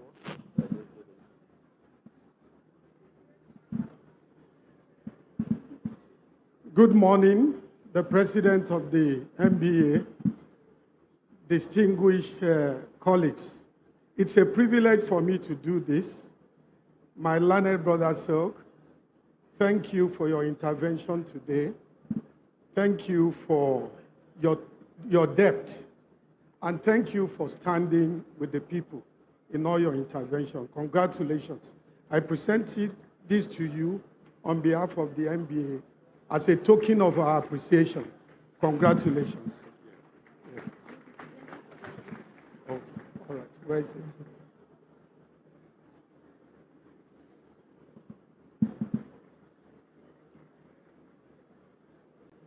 Mr. B. Aremu, well, thank you for your audacity to speak about accountability. You won't wear this uniform forever, and then at the end of the day, you join the people. So on behalf of MBA, I want to appreciate you for your intervention and for your contribution to this panel. Congratulations. This is mine.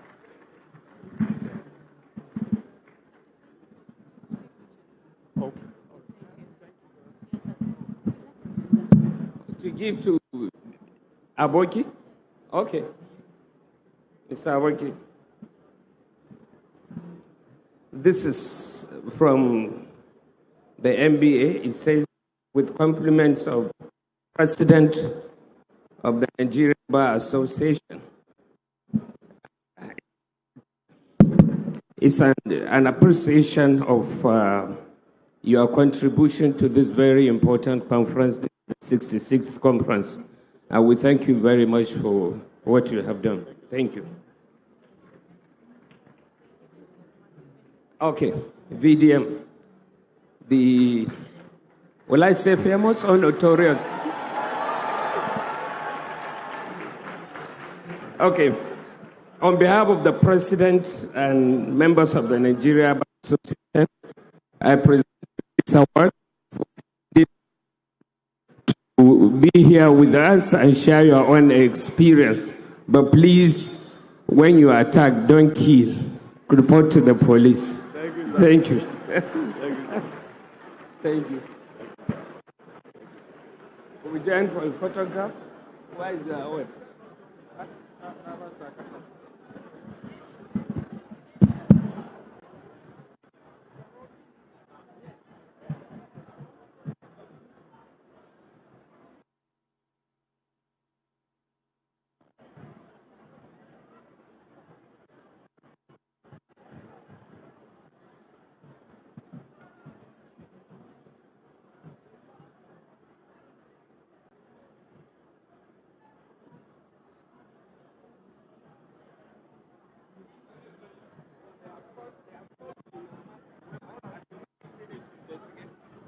I was glad I said that.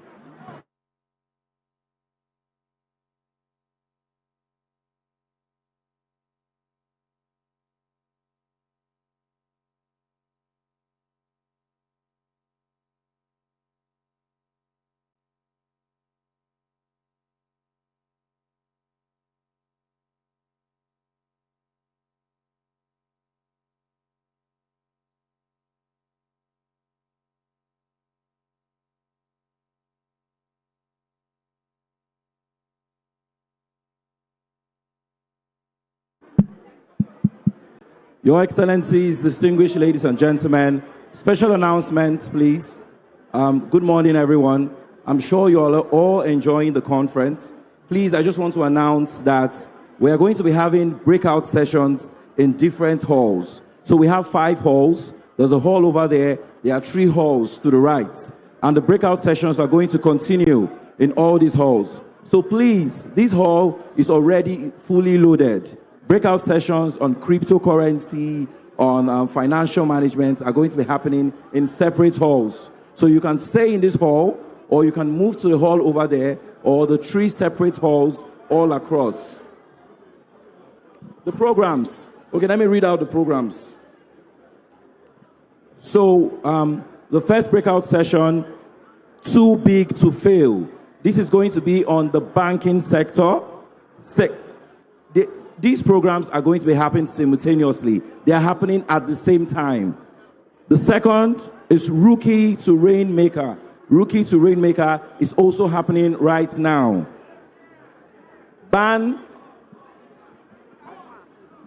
Okay, yes, we have 5 halls. So the first session I just called will be happening in that hall. That's just there. Then the second session will take place. Then we also have Ban to Billions. Ban to Billions. That's going to happen in the third hall. We also have Lagos City London Law. This session is going to be on arbitration. So earlier on I said five separate sessions, but we have just 4. So 4 sessions, 4 breakout sessions are taking place right now. So please, this hall is already fully loaded. You can take advantage of the 4 separate sessions that are happening right now. Thank you very much.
Distinguished ladies and gentlemen, the breakout session, Rookie to Rainmaker, is going to be taking place here in this hall. So I've gotten the details of the respective halls for all the sessions. So, Too Big to Fail is going to be happening at Chief Ebele Nwokoye Hall. Rookie to Rainmaker is taking place in this particular hall. Ban to Billions will be taking place at Andrew Ayemene, Senior Advocate of Nigeria Hall, and is just over here. And last but not the least, Lagos Seats London Law, you find that taking place at Prince Bola at Jibola SAN Hall.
Distinguished ladies and gentlemen, one more time, the breakout session that will be taking place here is Rookie to Rainmaker. It's going to be happening right here in this hall. Ban to Billions, a session on cryptocurrency, is going to be taking place at the Andrew Anyamene Senior Advocate of Nigeria Hall. Lagos Seat, London Law. This session is on arbitration. It's going to be taking place at Prince Bola Ajibola SAN Hall. And last but not the least, Too Big to Fail. That session is going to be taking place at Chief Ebele Nwokoye Esquire Hall. That's just at the end of the row.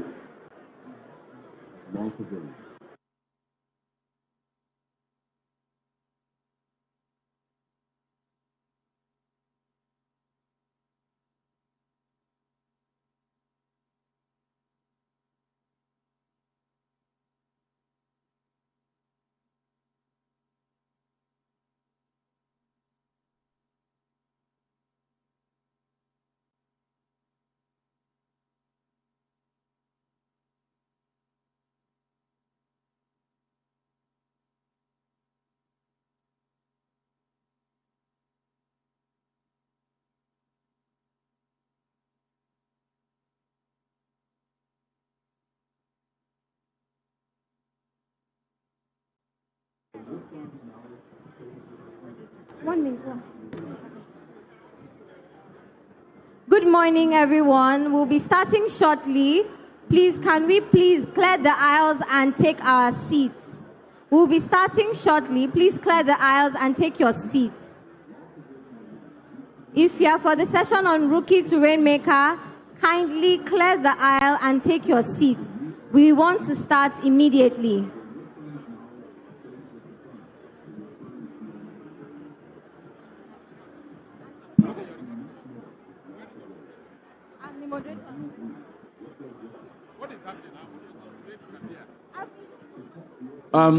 Hello, ladies and gentlemen.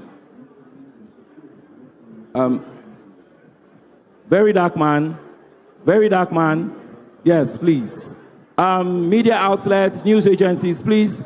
Can you conduct your interview outside, please? Thank you very much. Distinguished ladies and gentlemen, you may please take your seats. We are starting right away. The Rookie to Rainmaker session is starting right away in this very hall. Media outlets, please respectfully take your interviews outside. Thank you very much. Critical information. Welcome to the new era of legal practice, where your firm's knowledge stays with the firm, so your firm's DNA lives on. Do much more with Law Pavilion. When talent leads.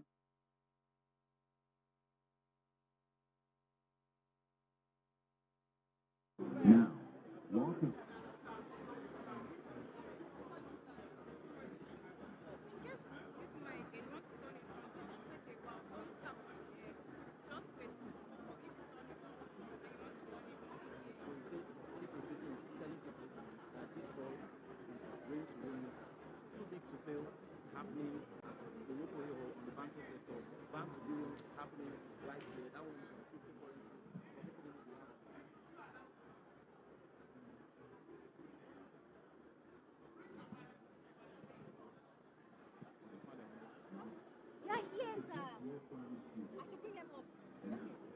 Ladies and gentlemen, one more time, if you please lend me your listening ears. Too Big to Fail, a session on the banking sector is taking place at Chief Ebele Nwokoye Hall. It's just right here. Second session, Rookie to Rainmaker, is taking place here. Third session, Ban to Billions, a session on cryptocurrency, will be taking place at the Andrew Anyamene Senior Advocate of Nigeria Hall. And the last breakout session is the Lagos Seat, London Law. This session is on arbitration and it will be taking place at Prince Bola Ajibola Senior Advocate of Nigeria Hall.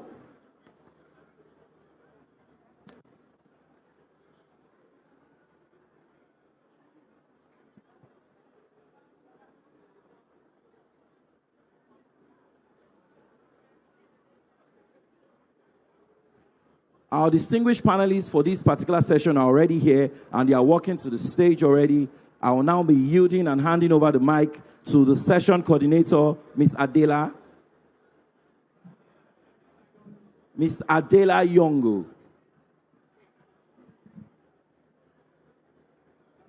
Good morning, everyone, once again. You are welcome to the session on Rookie to Rainmaker. This is a very enlightening session, and it promises to be something unexpected for each and every one of us, especially as we are trying to build our legal careers. So to start, I'll leave you with this simple question. What does it really take to go from rookie to rainmaker? Every lawyer was once a rookie, and we are all trying to build towards something important, all trying to build towards something special.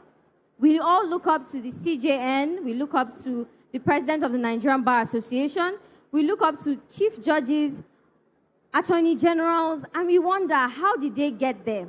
So this session is basically supposed to address some of those issues and help us to figure out how exactly we can map out our legal careers in such a way that we yield the most out of it. So, without further ado, I'll be introducing the speakers, and we'll kickstart from there. So, our very first panelist in this session is Professor Yusuf Ali SAN. He is a distinguished legal practitioner, arbitrator, academic, and author with over 3 decades of active legal practice. He is the founder and principal of Yusuf O. Ali & Co. Gallup Chambers, with offices in Ilorin, Lagos, and Abuja. He has held several significant leadership positions within the Nigerian and international legal communities and is a fellow of the Chartered Institute of Arbitrators in both the UK and Nigeria. He is also a life member of the Body of Benchers and has contributed extensively to legal scholarship, professional development, and mentorship, having delivered over 200 papers at national and international fora. Professor Yusuf Ali SAN brings to this conversation decades of experience in legal practice, professional leadership, advocacy, scholarship, and mentorship. Ladies and gentlemen, Professor Yusuf Ali SAN. Our next speaker is Honorable Justice Nehizena Afolabi JCA. She is a distinguished jurist whose judicial career has spanned the Federal High Court and the Court of Appeal. Her lordship, is recognized for her commitment to the rule of law, judicial integrity, intellectual rigor, and the fair and efficient administration of justice. Beyond her adjudicative responsibilities, she is a strong advocate for legal ethics, professional standards, and continuous legal education, and takes a keen interest in mentoring young lawyers and judicial officers.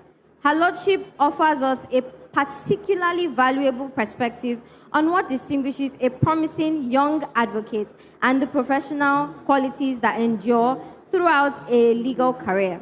My Lord is ably represented by His Lordship Honorable Justice Barima Sylvester Kokpan, PhD, a judge of the High Court of Rivers State. Ladies and gentlemen, Honorable Justice Nehizena Afolabi, ably represented by Honorable Justice Barima Sylvester Kokpan, PhD. So our next speaker is Mr. Oba Olufon. He is an international trade and business lawyer, senior diplomatic consultant, commercial strategist, and legal practitioner. He is the head of legal practice at Oba Olufon & Co., located in Abuja, and serves as the director of notarial services for the legal office serving the Embassy of France in Nigeria. His practice spans civil and commercial litigation, corporate restructuring, international business transactions, intellectual property, employment and industrial law, regulatory compliance, contract enforcement, and business recovery. He has advised multiple corporations, financial institutions, multinational enterprises, diplomatic missions, sovereign interests, private investors, and entrepreneurs across Nigeria and international jurisdictions.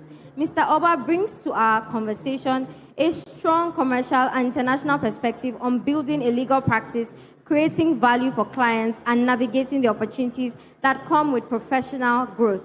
Please let us make welcome Mr. Oba Olufon.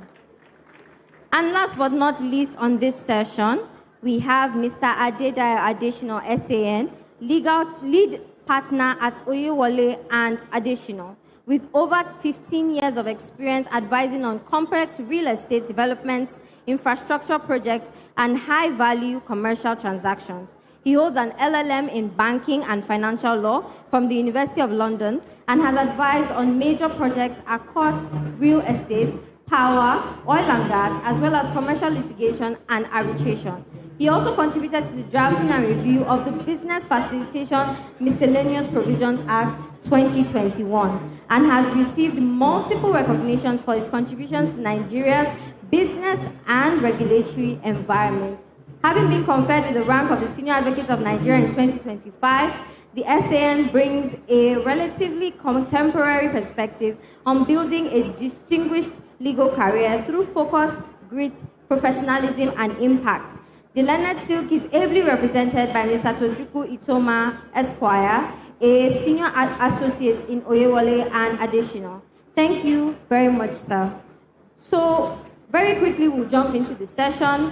I have introduced the speakers, and at this point, to be able to continue, each of our wonderful speakers has actually made a presentation that they would like to share with us.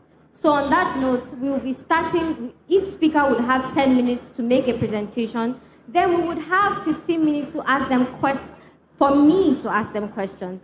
And then, based on the request of the speakers, who would actually like to hear from the audience more than my humble self, we would have 30 minutes from the audience, just any questions that you would really like to know with respect to this topic called Rookie to Rainmaker.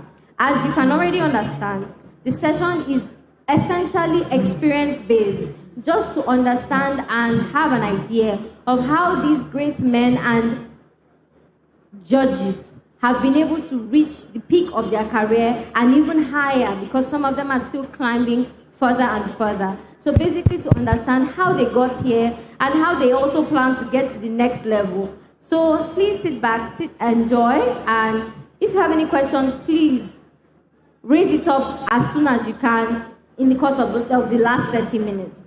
So we'll be starting our presentation with Professor Yusuf Ali SAN.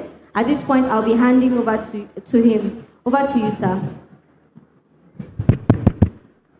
To our elders in the room, especially Alaja Airat Balogun, first woman Attorney General of Lagos State, first woman chairperson of the Body of Benchers, first in so many things, first woman GS, General Secretary of the Bar, and a veteran. You're welcome, ma'am. Recognizing you, I recognize all our colleagues of the inner and outer bar who are here. I want to thank you. And I want to thank the moderator in a lighter mood before I start. Oh, she said I have more than 3 decades of practice. Thank you so much. Because I like to feel younger all the time. Actually, I have over 40 years of practice. But anything that would decrease our ages is always very welcome. Some of us that are very young. I welcome all of you. Who is a rookie? Who is a rainmaker? We are not talking juju here. We are talking law. A rookie is a colleague. There's a presentation, if you can project it so that people can follow. The PowerPoint. Oh, great. Now, a rookie is a lawyer who has just been called to the profession and who is trying to make life out of legal practice. Nothing more than that. Who is a rainmaker? A rainmaker is a lawyer who has been lucky to spend quite a number of years in practice, but has a lot to show for it in terms of what I call dividend of legal practice. Now, you want to ask, when you are called to the bar, afresh, like all of us were, at some point. If I speak from my experience, when we were called to the bar, we used to think that those who are ahead of us, they've taken all the goodies and everything that you could think of. That the future, that there was no future, so to say. But as you continue to grow in the profession, you will realize that the sky is so wide that all sorts of birds can fly without colliding. And if you take the life of many legal practitioners who especially had what I call humble beginnings like us, you will see that if you want to transit successfully from being a rookie to a rainmaker, you have certain things you must imbibe. If you imbibe those qualities, those things, you can be very sure that the opportunities are always there. Even for generations yet unborn, they are going to have their own share of the opportunities. Now, you must develop a career vision. You must make up your mind, where do I want to be after the first 2 years of post-call? After 5 years, where do I want to be? After 10 years, where do I want to be? Those are questions that you have to ask yourself and work upon. But it's not a matter of wish or wishes. If you wish something in legal practice, then you must work towards it. Like I tell people, legal practice is not a place where you make quick money. And jokingly, I tell people, there are about 5 professions, quote and unquote, that if you do them, you may make money quickly, but you are not likely to live long. 1, yahoo yahoo. 2, banditry. 3, kidnapping. 4, armed robbery. 5, 419. If you are engaged in any of those things and you are just 30 years old, the chances that you live up to 60 is very, very remote. And you should all remember that the only place in the world where wealth comes before work is only in the dictionary. Because of the alphabetical order. Work must come before wealth. It's the same thing in legal practice. If you are in a hurry to make money, then I'm sure you should ask the solo of this world. They will tell you that there is gestation period in this business. Now, what are the realities and challenges of illegal practice? 1, there is the serious gap between your expectation and reality. Real big gap. Then your competence will grow with your reputation, observation, hard work, and feedback. 3, you will get criticism from others that can assist you to accelerate your professional development. It's not every time you go to court, for example, that you get kudos. You get knocks. If you are in the corporate world, it's not every advice you give that is given the okay. You may get queried. Then, your workload and time management is very important. It's a very sad reflection that as lawyers, that we are trained and brought up to know the importance of time. Oh, court sits at 9. That we are at fault in observance of time. And knowing fully well that in economics, time is a wasting asset. If you look at your time now, this is 11:57. There will be no other 11:57 p.m. again until tomorrow. And then 11:57 p.m. today being the 25th of August can never occur again in life. So time is a wasting asset. So you have to use it well. Then, at this stage of making your career, you are under immense pressure to choose between ethical observance and cutting corners. It's very convenient to cut corners because what you gain, unfortunately, what you gain in the sharp corner home, you lose on the straight way.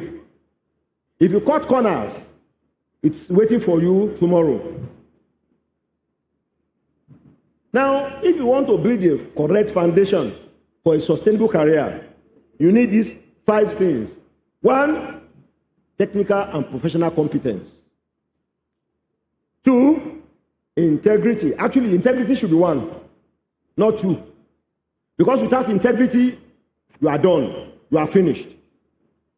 People must be able to bank on your name and your reputation anywhere. That, Mr. So, Professor So. Oh, if you get to him, you have had it made. You have no problems. Once people start to doubt your credibility, your honesty, your integrity, you are finished.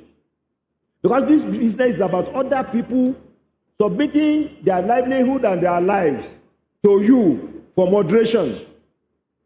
3, all of us, we need mentorship. Even till now, we all need to be mentored. Mentorship is very important so that you won't learn from your own mistakes. You can learn from other people's mistakes. It's less costlier if you learn from other people's mistakes than your own mistake. Then you build relationships and networking. This is very important. And lastly, continuous learning. Being a lawyer is a life of continuous learning. It's not learning on the telephone. It's proper learning. It's unfortunate that the culture of reading is fading. But that is the thing that we need to do as lawyers. Like I tell people, it's not too difficult to be a successful lawyer. But to be a great lawyer, you must know more than law. Well, like I said, you must get yourself into proper privilege, mentorship, then before you become a master. Because of time, incidentally, there is a PowerPoint I submitted to the organizer and a full paper of 29 pages. If they want to share, they will share to the audience. Now, what are the responsibilities of people who are the rainmakers? Because, number 1, all rainmakers have responsibility for mentorship. It's not a matter of begging people. Because there is no success without successors. No matter how successful you are, the question will be, how many other persons have you assisted, directly, indirectly, to also come up the ladder? That is the defining moment. 2, people gave you a platform. They gave you opportunities to develop. You must also yield the same to people below you. You know, the tendency among clients is to tell you that it's only you we want in the matter. If you allow that boogie to get into your head, you are finished. 1, you'll be very unfair to your junior colleagues.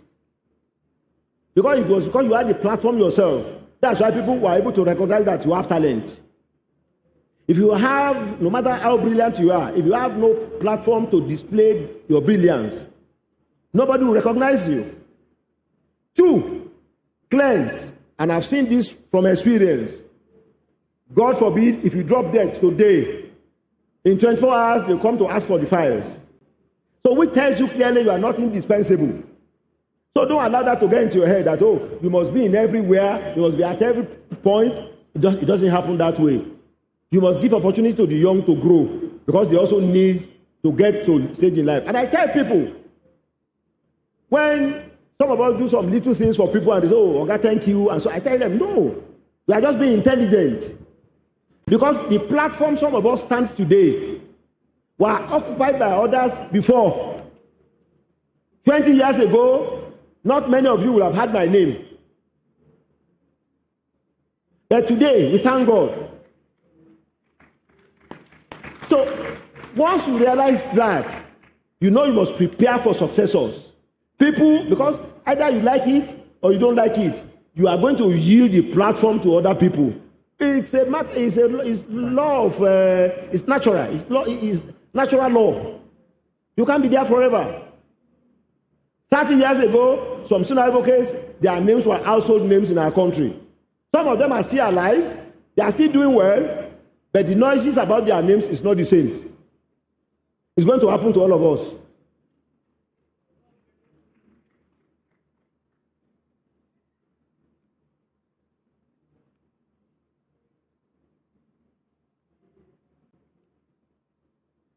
Now, you must also transmit your professional culture. And what is professional culture? Very serious adherence to the rules of professional ethics. You should not, under whatever circumstance, teach your junior colleagues anything other than fidelity to the rules of professional ethics. I tell people who come to our office for, they call it externship now. I tell them, I said, look, we don't lie for people in this office. The logbook we are supposed to fill is to reflect the truth of what the students do in your chambers. And I tell them, if you are absent during the externship for 2 days with permission, you are not going to say you are present. We'll put it, you are absent for 2 days, but you took permission. But if you decide to take French leave, you go away for 4 days, we'll put in the form that between so and so, this person was not present in the chambers, but didn't take any permission. Because at this level, when you start to tell such lies, you are sending the wrong message to our colleagues. So your own moral fiber must be very strong as well.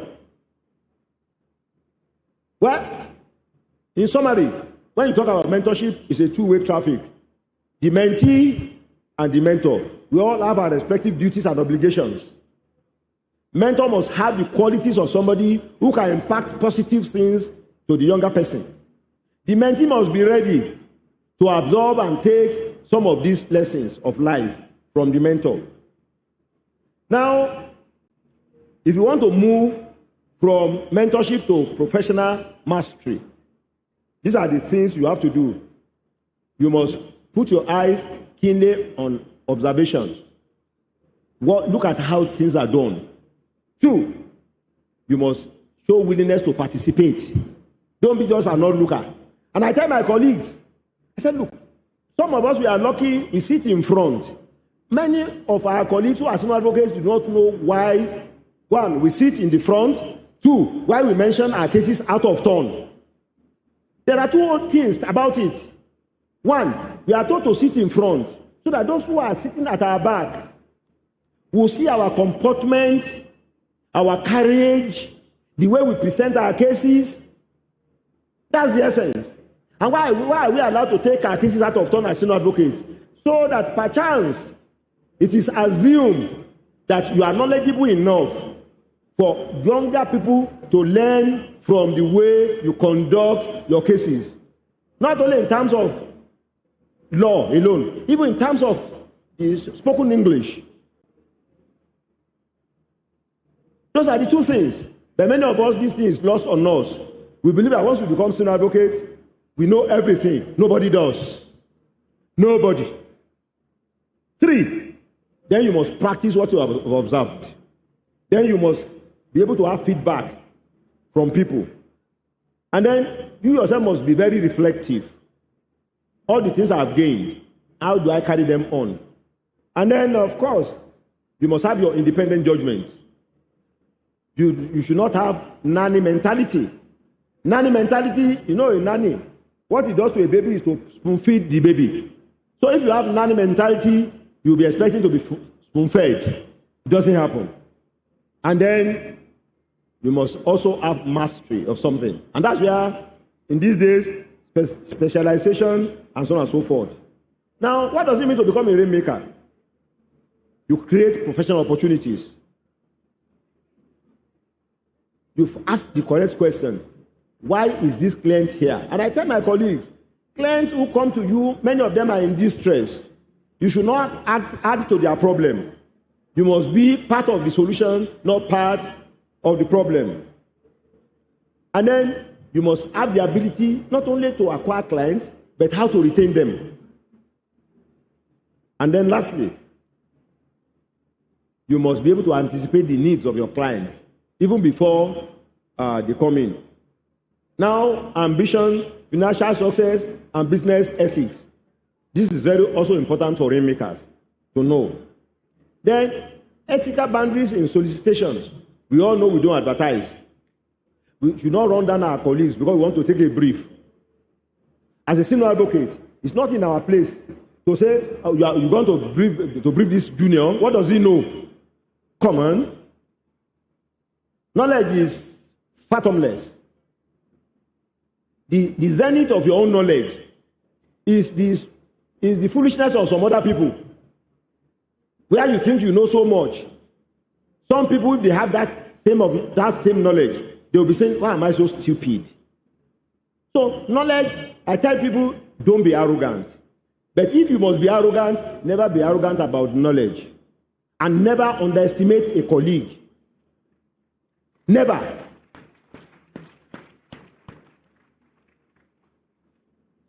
Now, you must be able to identify conflict of interest when they occur. And it's for the rainmaker to be able to tell juniors, no, in this area, you don't go to this path. Don't go through this route. Then you must avoid shortcuts to success. I mentioned that at the beginning. And you remember what President Weah said that day? He said two things are very important. Discipline and that success does not have a lift. You know, lift moves so far. 100 story building. In 2 minutes, you are up there. It's not like that when you want to attain success in real life. Now, you must build a reputation. I tell people, there are some of these our colleagues who are more knowledgeable than some of us that are senior advocates. But why is it that they cannot charge the same fees that Solomon will charge? It's just because he has a reputation already. So what we sell is our reputation. Otherwise, many of these our junior colleagues are actually the purveyors of the original ideas that we take to court, and people say, oh, this SCN is fantastic. But a word of caution for our colleagues who have senior advocates as their principals and so on and so forth. You must never be an armchair lawyer. What do I mean? You must add value to your appearance with a senior advocate. You don't just sit there and be working your phones when serious matters are being debated and being argued. You must be in a position you'll have gone through the fight yourself, so that if the counsel on the other side raises something, you are in a position to tell your senior, there is this authority I found 2 days ago. Just quickly look at it. It's complete answer to what he has said. But unfortunately, and I'm sorry I'm going to say this, 95% of our junior colleagues are not in that kind of thing at all. They are just busy doing TikTok, even in court. As a matter of policy, my colleagues know, once I enter a courtroom, even for a case for mention, I put off my phones. I put them off. I don't want distractions. Well, trust is very important. It's the foundation for sustainable rainmaking. Even as a rainmaker, if clients don't trust you, you are dead. You are dead. Then professional responsibility and sustainable success. I've listed. You see them then from rainmaker to professional leader. You know, you become a rainmaker. You are a rookie. You become a rainmaker. Then you want to become a leader. What you need to do is the highest stage of success. Then it's an opportunity for younger lawyers to learn at the master's feet, as they say. Then, of course, some of the senior who I have seen Lawa Rabana and others, they will tell you that life is very good at the top. Life is good at where? Yes. At the top, but you have to pay your dues. You must pay your dues. Now, after becoming a rainmaker, you are a leader. It doesn't stop there. You must continue. Then there must be leadership. You must create impact. And then you must give back. These are very important things. Because if you can't provide leadership, and leadership is not limited to just going to court, leadership in all parameters of life, leadership in lifestyle, leadership in saying the truth, leadership in integrity, leadership in honesty, leadership in empathy, leadership in fairness. What you are doing to your colleagues, will you accept it if they do it to you? When you are at their own ages at the bar, if a senior had done it to you, will you be happy? Avoid it. Then you must create a life of impact. And what do I mean? Like I said at the beginning, how many of our junior colleagues has God used you for to also come up in the system? It's very important. And then giving back. It's not only about knowledge, even material things. If God has endowed you, remember, the day you die, a dime will not be buried with you. In fact, if a coin drops into your grave, people say, wait, don't put sand yet. There is something, they will pick it up. So it's not in your interest to be tight-fisted. Well, the central message of my presentation, the journey is a gradual process. And life in the profession is turn by turn. Ethics and success are not competing. They are mutually beneficial. You must be ethical. We must be ethical. It's just too important. It doesn't speak well of any lawyer. But that lawyer is very brilliant, but they can sell you. That's not good. Then, once you are competent, competence is very important. It creates other value-added change for you. So, it's necessary. Then, as the lawyer of the 21st century, integrity, positive advocacy, technological competence, all these they are very, very important. Today, any lawyer who does not know how to use basic applications on the computer is not only analog, it belongs to the archive. You'll be archived. So it's very important. Yes, sir. Thank you. Thank you, sir. Conclusion. Who is a rainmaker? Successful rainmaker is somebody who is competent enough to be trusted, ethical enough to be respected, and valuable enough to be sought after. Thank you very much. Thank you very much, sir. I was already going to say let us give him a round of applause, but the audience already took over from me. So let's just appreciate him one more time. That was an excellent presentation, sir. Thank you, sir. Thank you. So now we'll very quickly move on to my Lord's representative, Honorable Justice Barima. So, sir, we would like to take your first presentations. Do you have any? Please, sir, take notes that it's 10 minutes. Yes, sir. Thank you, sir.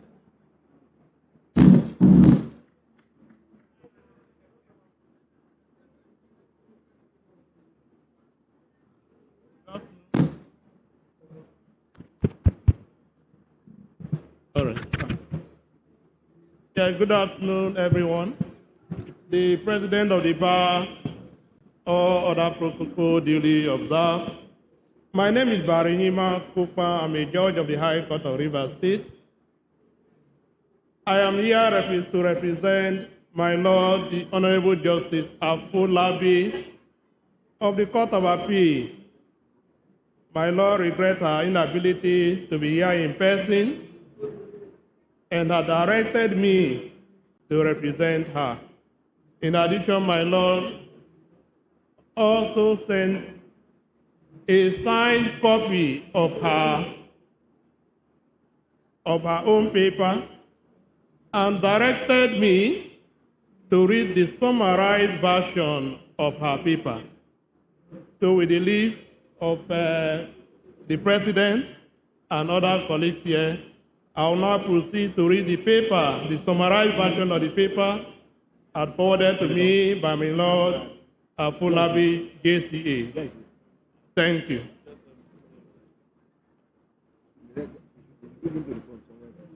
The President of the Nigerian Bar Association, Your Excellencies, ladies and gentlemen, it is an exceptional honor to stand before you today at the 66th Annual General Conference of our noble association.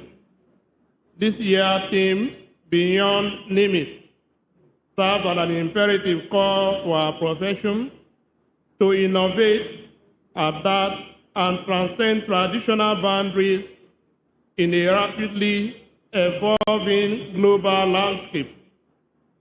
When reflecting upon our session topic, Rookies to Rainmaker, my mind naturally returned to my early days following my call to the bar. I vividly recall holding my very first brief in open court, stomach in knot, hands trembling as I adjusted my rope, plagued by the anxiety of misapplying a procedural rule or incurring the displeasure of the bench. Every senior advocate, seasoned solicitor, and judicial officer in this hall has walked that exact path. To our young colleagues in the audience, that initial apprehension is not a mark of weakness.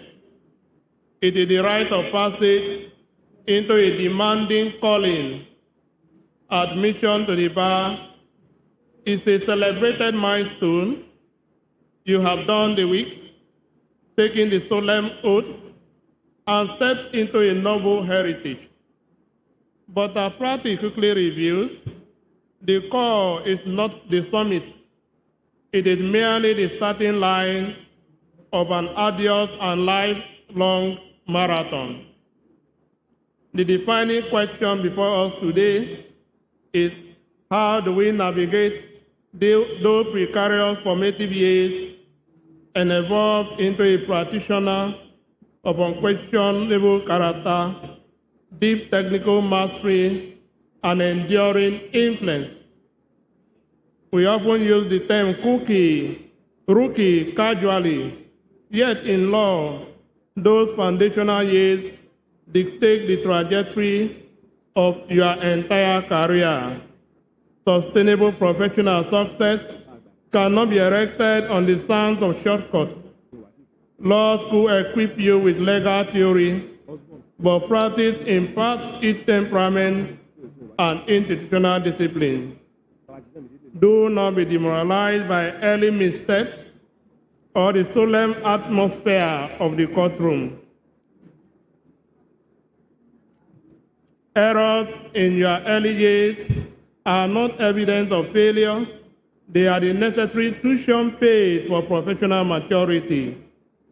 From where I sit on the bench today, I can discern within 5 minutes which counsel has meticulously mastered their file and which is relying on artful guesswork. A young lawyer who approaches the letter with a firm command of the record, a precise grasp of governing status, and absolute compliance with rules of court command instant respect from the bench. Thorough and unyielding preparation is your first and most decisive step towards rainmaking. Beyond oral advocacy, accord uncompromising rigor to your legal drafting.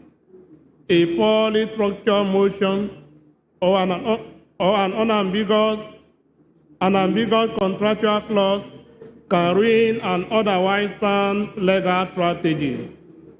Treat every document that leaves your desk, from routine correspondence to complex appellate pleadings, as the definitive hallmark of your professional identity.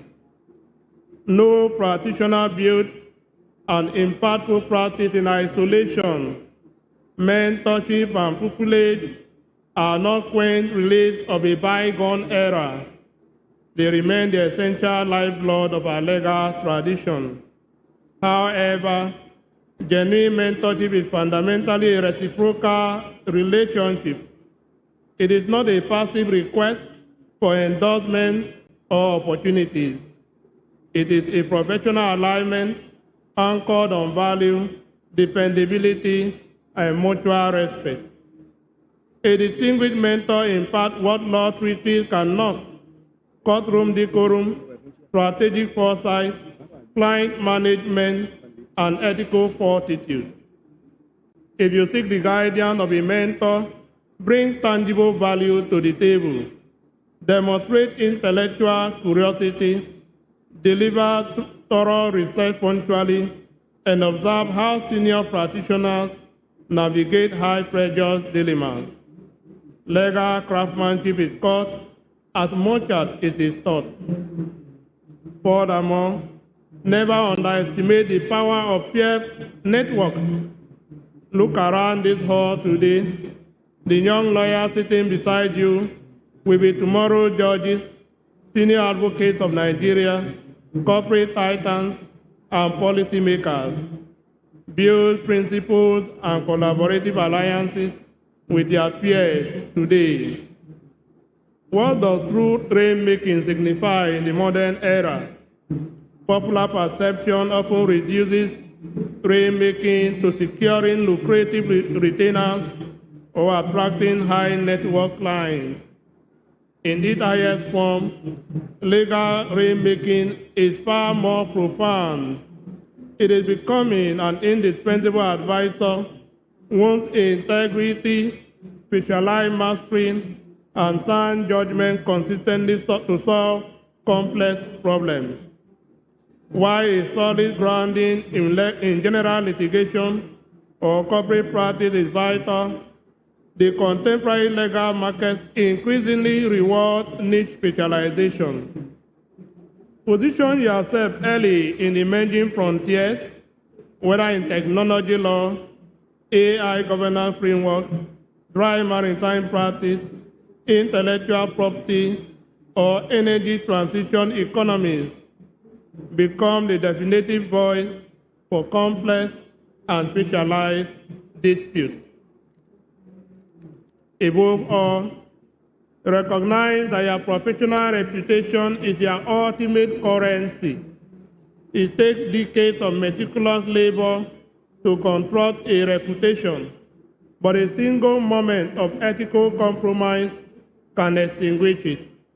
Candor to the court, absolute fidelity to clients, and professional courtesy to opposing counsel are non-negotiable standards. A lawyer who compromises their credibility forfeits everything. Moving from a rookie to a rainmaker is neither an overnight leap or an accidental occurrence. It is a deliberate, daily commitment to excellence, continuous intellectual growth, and unyielding ethics. To our young colleagues, honor the process. Embrace the rigor of pupillage. Learn from seasoned minds. Refine your legal craftsmanship and build a career designed to withstand the test of time. As we engage the imperative of pushing beyond limits at this conference, I challenge each of you to anchor your ambitions on distinction. Aim not merely for financial success, but for a career defined by the integrity, intellectual leadership, and impactful service to the bench, the bar, and the nation. Thank you, and I wish us all a profound and rewarding conference experience. Honorable Justice Nehizina Afolabi, Justice, Court of Appeal, Enugu Division. Please, let's just appreciate our Honorable Justice Nehizina Afolabi, humbly represented, rather ably represented by Honorable Justice Barima Kokpon of the Rivers State Judiciary. So very quickly, we would move on to our next speaker, Mr. Oba Olufon. Thank you very much. Thank you very much. Thank you very much. Good afternoon, Mr. President of the Bar, Latter Silks, our royal father, all protocols duly observed. I hope my paper will be displayed. Thank you. All right. My succinct presentation in this breakout session, Rookie to Rainmaker, I created a subtitle that says the journey from learning the law to creating value, building influence, and attracting opportunity. So now let's get to talk about the journey. By way of an introduction, I would say that every rainmaker was once a rookie. Every senior advocate was once a junior associate afraid of making a mistake in court.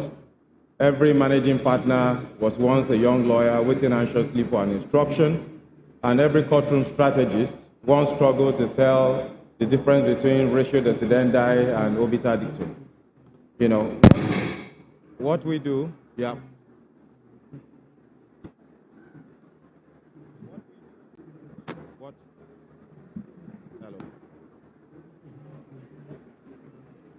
What we do is we celebrate the rainmaker, but we rarely discuss the years of drought that persisted the rain. What the success hides behind every rainmaker is the quiet years of unapplauded effort. Cases and learning from them, building relationships patiently, and protecting your reputation and showing up again and again. Now, to move from being a rookie to rainmaker, we need to discuss the mindset shift. You need to shift your mind from being dependent to being independent. A rookie would ask, what work has been given to me? The rainmaker will say, what problem can I solve? The rookie will say, who will brief me?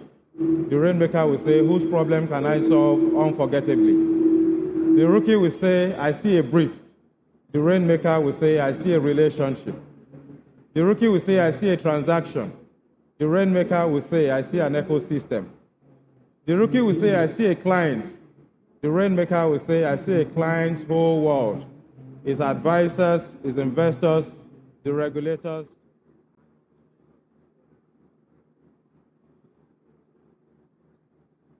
Now, beyond legal knowledge, I believe there are 5 forms of capital that every lawyer needs to build in order to transit from being a rookie to a rainmaker. And a lawyer needs more than legal competence to build a thriving legal practice.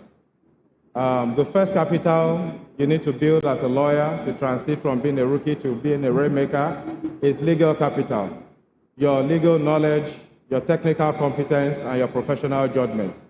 The second capital is your reputational capital. What people believe about you, your integrity, your reliability. The third capital is your relational capital, your relationship capital. The network that trusts you, the network that recommends you. The fourth capital is your intellectual capital, your ideas, your publications, and your distinctive perspectives on legal and economic issues. The fifth capital is your commercial capital, understanding how clients make, lose, and protect their money. A rookie concentrates on the first, which is the legal capital. The rainmaker deliberately develops all 5 capitals. Now, we need to focus on legal value, not just legal knowledge. Clients don't wake up asking, what is Section 123? The business owner is asking, how do I recover my money? The investor is asking, how do I protect my investment? The company is asking, how do we comply without crippling our business? The family is asking, how do we preserve our wealth for the next generation? The entrepreneur is asking, how do I structure this transaction? And the government agency is asking, how do we enforce this framework effectively? Essentially, the client pays you not for your knowledge, but for what you're able to achieve for them. Now, the profession is changing, and technology is changing the landscape of legal practice. With technology, you can research, you can retrieve, and essentially what technology has done is that it makes routine work less valuable because the clients can actually apply AI and do what you would ordinarily do for them. What makes us invaluable to clients is our judgment, our negotiating skills, the trust that we've built with the client over a couple of years, the risk foresight that you have in advising the client, crisis leadership, and emotional intelligence. And that underscores what we can do as lawyers, which technology cannot easily commoditize. Now, it is very crucial for us to position ourselves as lawyers. When someone encounters a problem, do they think of me? When they encounter a problem in an aspect of business and economics, do they think of me as a lawyer? When people encounter a problem in business disputes, in infrastructure, in capital markets, does your name come up? You don't need everyone to know your name. What you need is for the right people to know exactly what you do. Now, I'd like to talk about the compounding cycle, which is the rainmaker's flywheel. Essentially, what I would describe as the flywheel is the structural framework that keeps you going as a rainmaker, which I would say starts with your specialization. You can't be a jack of every trade as a lawyer. You should specialize in a particular area.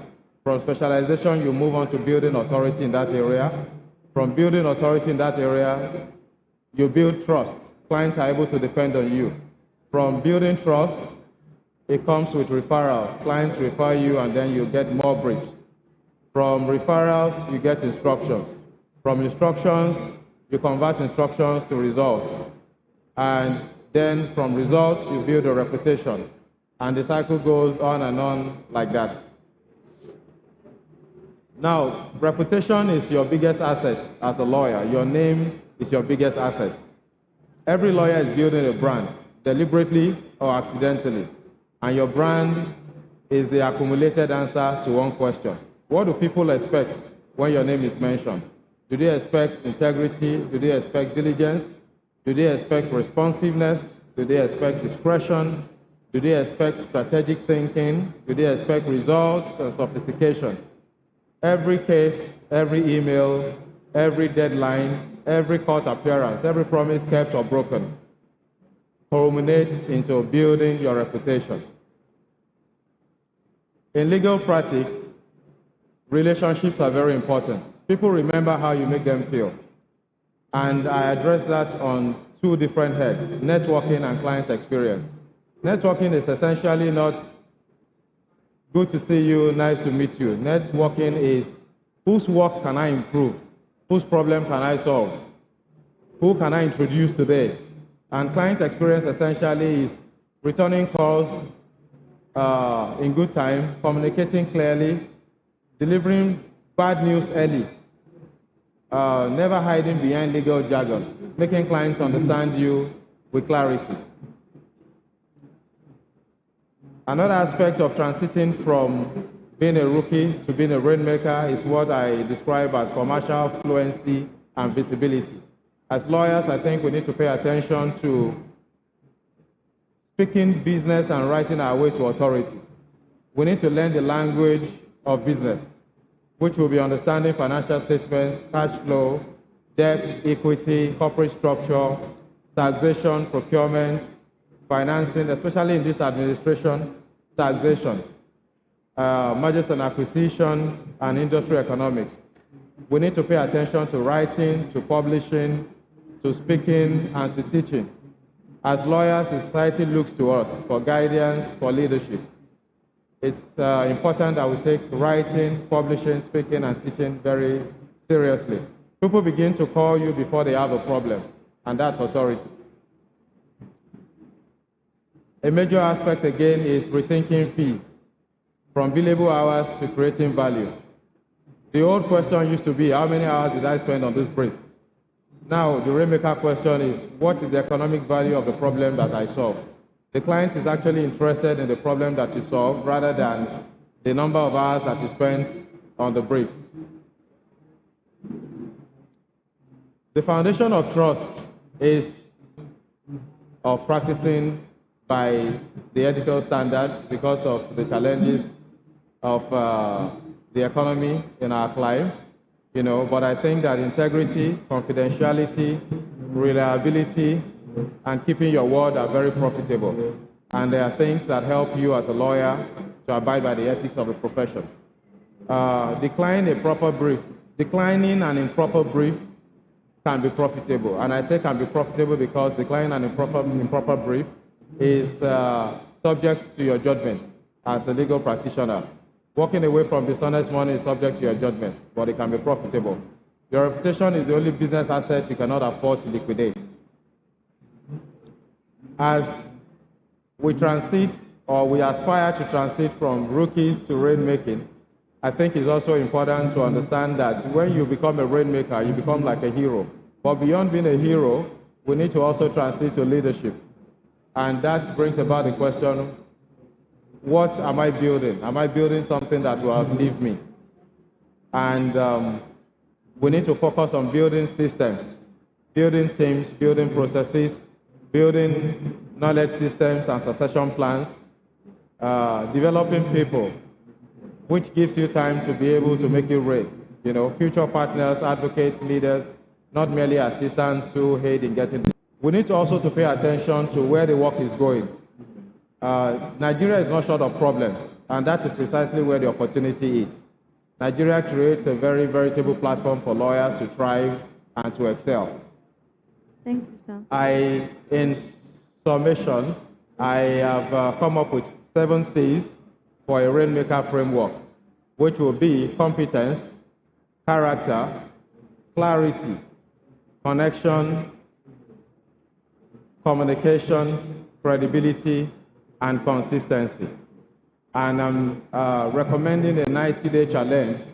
You don't have to make it a 90-day challenge, but my recommendation is a 90-day challenge on how you can transit from being a rookie to being a rainmaker. Firstly, I think I created a weekly challenge and a monthly challenge. For the weekly challenge, contact 5 meaningful professional relationships to reconnect and interact.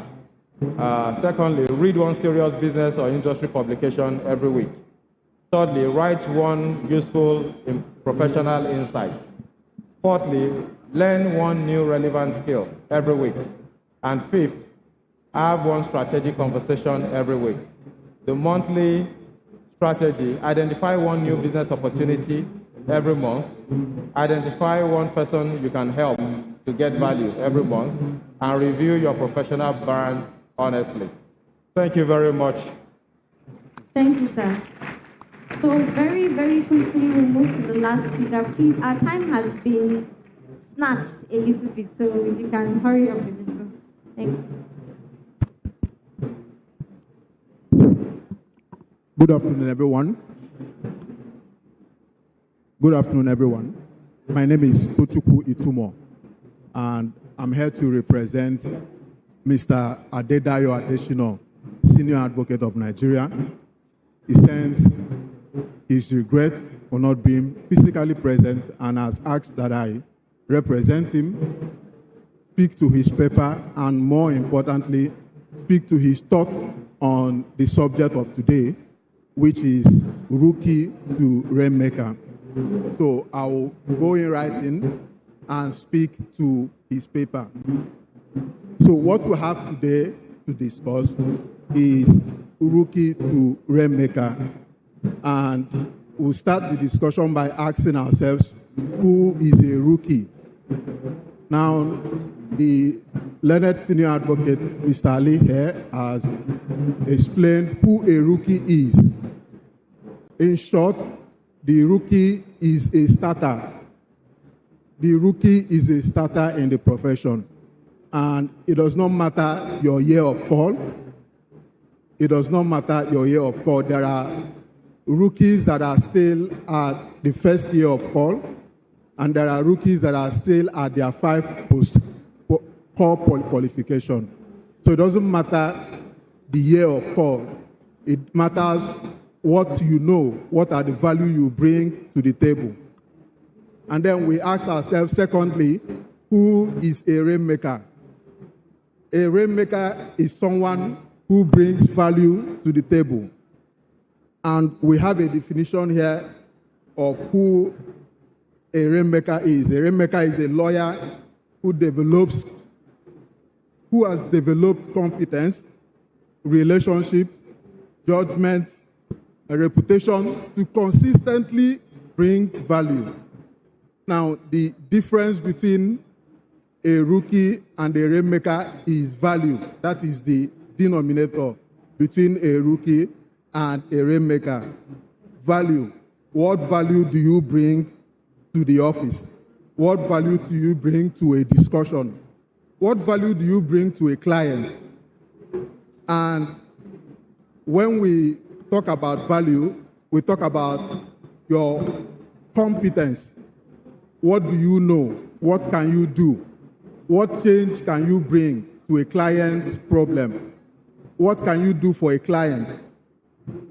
Now, the rookie year, when you are a rookie, there are certain qualifications that you need to imbibe. There are certain qualities that you need to have. And when you have those qualities, you are on your way to becoming a rainmaker. The first of those qualifications is your competence. Your competence. Now, when you have imbibed a culture of competence, you will understand that research is not just a research. You understand that appearing in court is not just appearing in court. You will understand that drafting is not just drafting. You are doing something better than what you are expected to do. You are not just doing the work and dropping the ball. You are doing the work and owning it. That is competence. When you have imbibed this culture, you are on your way to creating value. You're on your way to impressing yourself in the minds of clients, in the minds of colleagues that you work with at the office, in the minds of judges that you appear with before in court. Now, you will understand when you have the competence, or when you have imbibed a culture of competence, you will grow from just doing a legal opinion to presenting case materials that will help your clients. You will understand that having an opinion on a matter will lead you to owning the file in the office. You will understand that owning the file in the office will lead you to talk to the client directly. You understand that talking to the client directly will lead you to having a relationship with the client. You will understand that when you have a relationship with the client, you now have access to opportunities. So at that, when you have cascaded to that level, you know that you have imbibed a competence culture, and you know that you are on your way to becoming a rainmaker. Now, we go over to, have you gotten competence? Yes. What next do you need to look out for? You need to understand your client's business. You need to understand your client's business. A client is running a restaurant, you need to know about running a hospitality business. A client is running a business cafe, a business center, you need to know the in and out of that business. A client is a property developer, you need to know about property.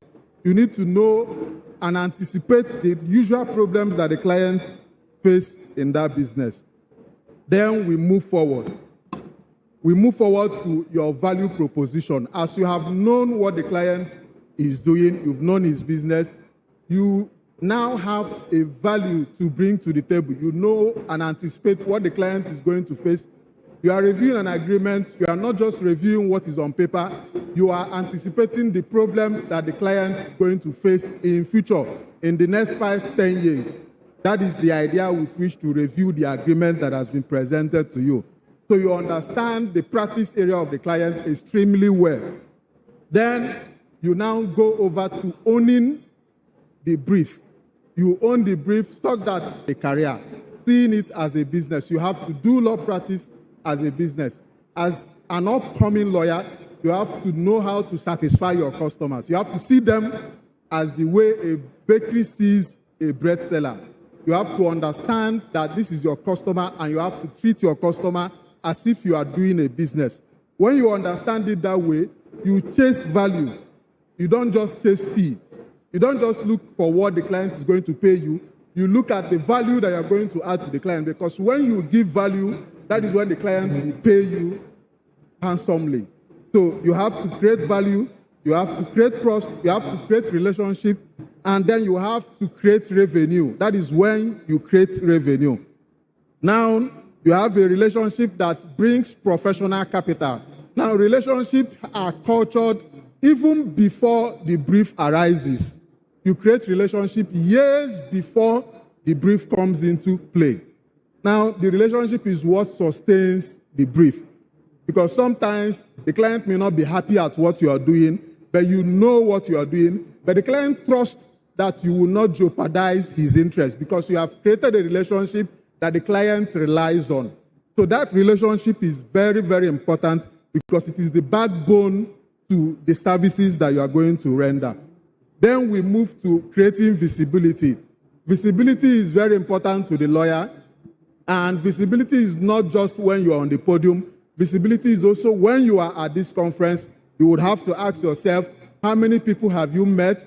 How many lawyers do you know from this state, from that state, from this state? How many lawyers know you? How many lawyers can refer you? Because most of the briefs that a lawyer has is referred by a fellow lawyer. That is just clear, and I have experienced it, and I'm speaking to it, that you have to create relationship. At this conference, you have to meet one or two people, you have to introduce yourself, you have to go into the mix and let people know you. Thank you very much, sir. I'm so sorry to cut you. We really just have about 10 minutes to finish up. So thank you so much, sir. Please, can we give him a round of applause? I'm so sorry. So I've picked out a lot of things that have been said, but I want to bring it back to reality because I realize that there is a little bit of a gap with respect to what an average Gen Z lawyer is passing through versus what the millennial generation who have been able to establish something, and even the generation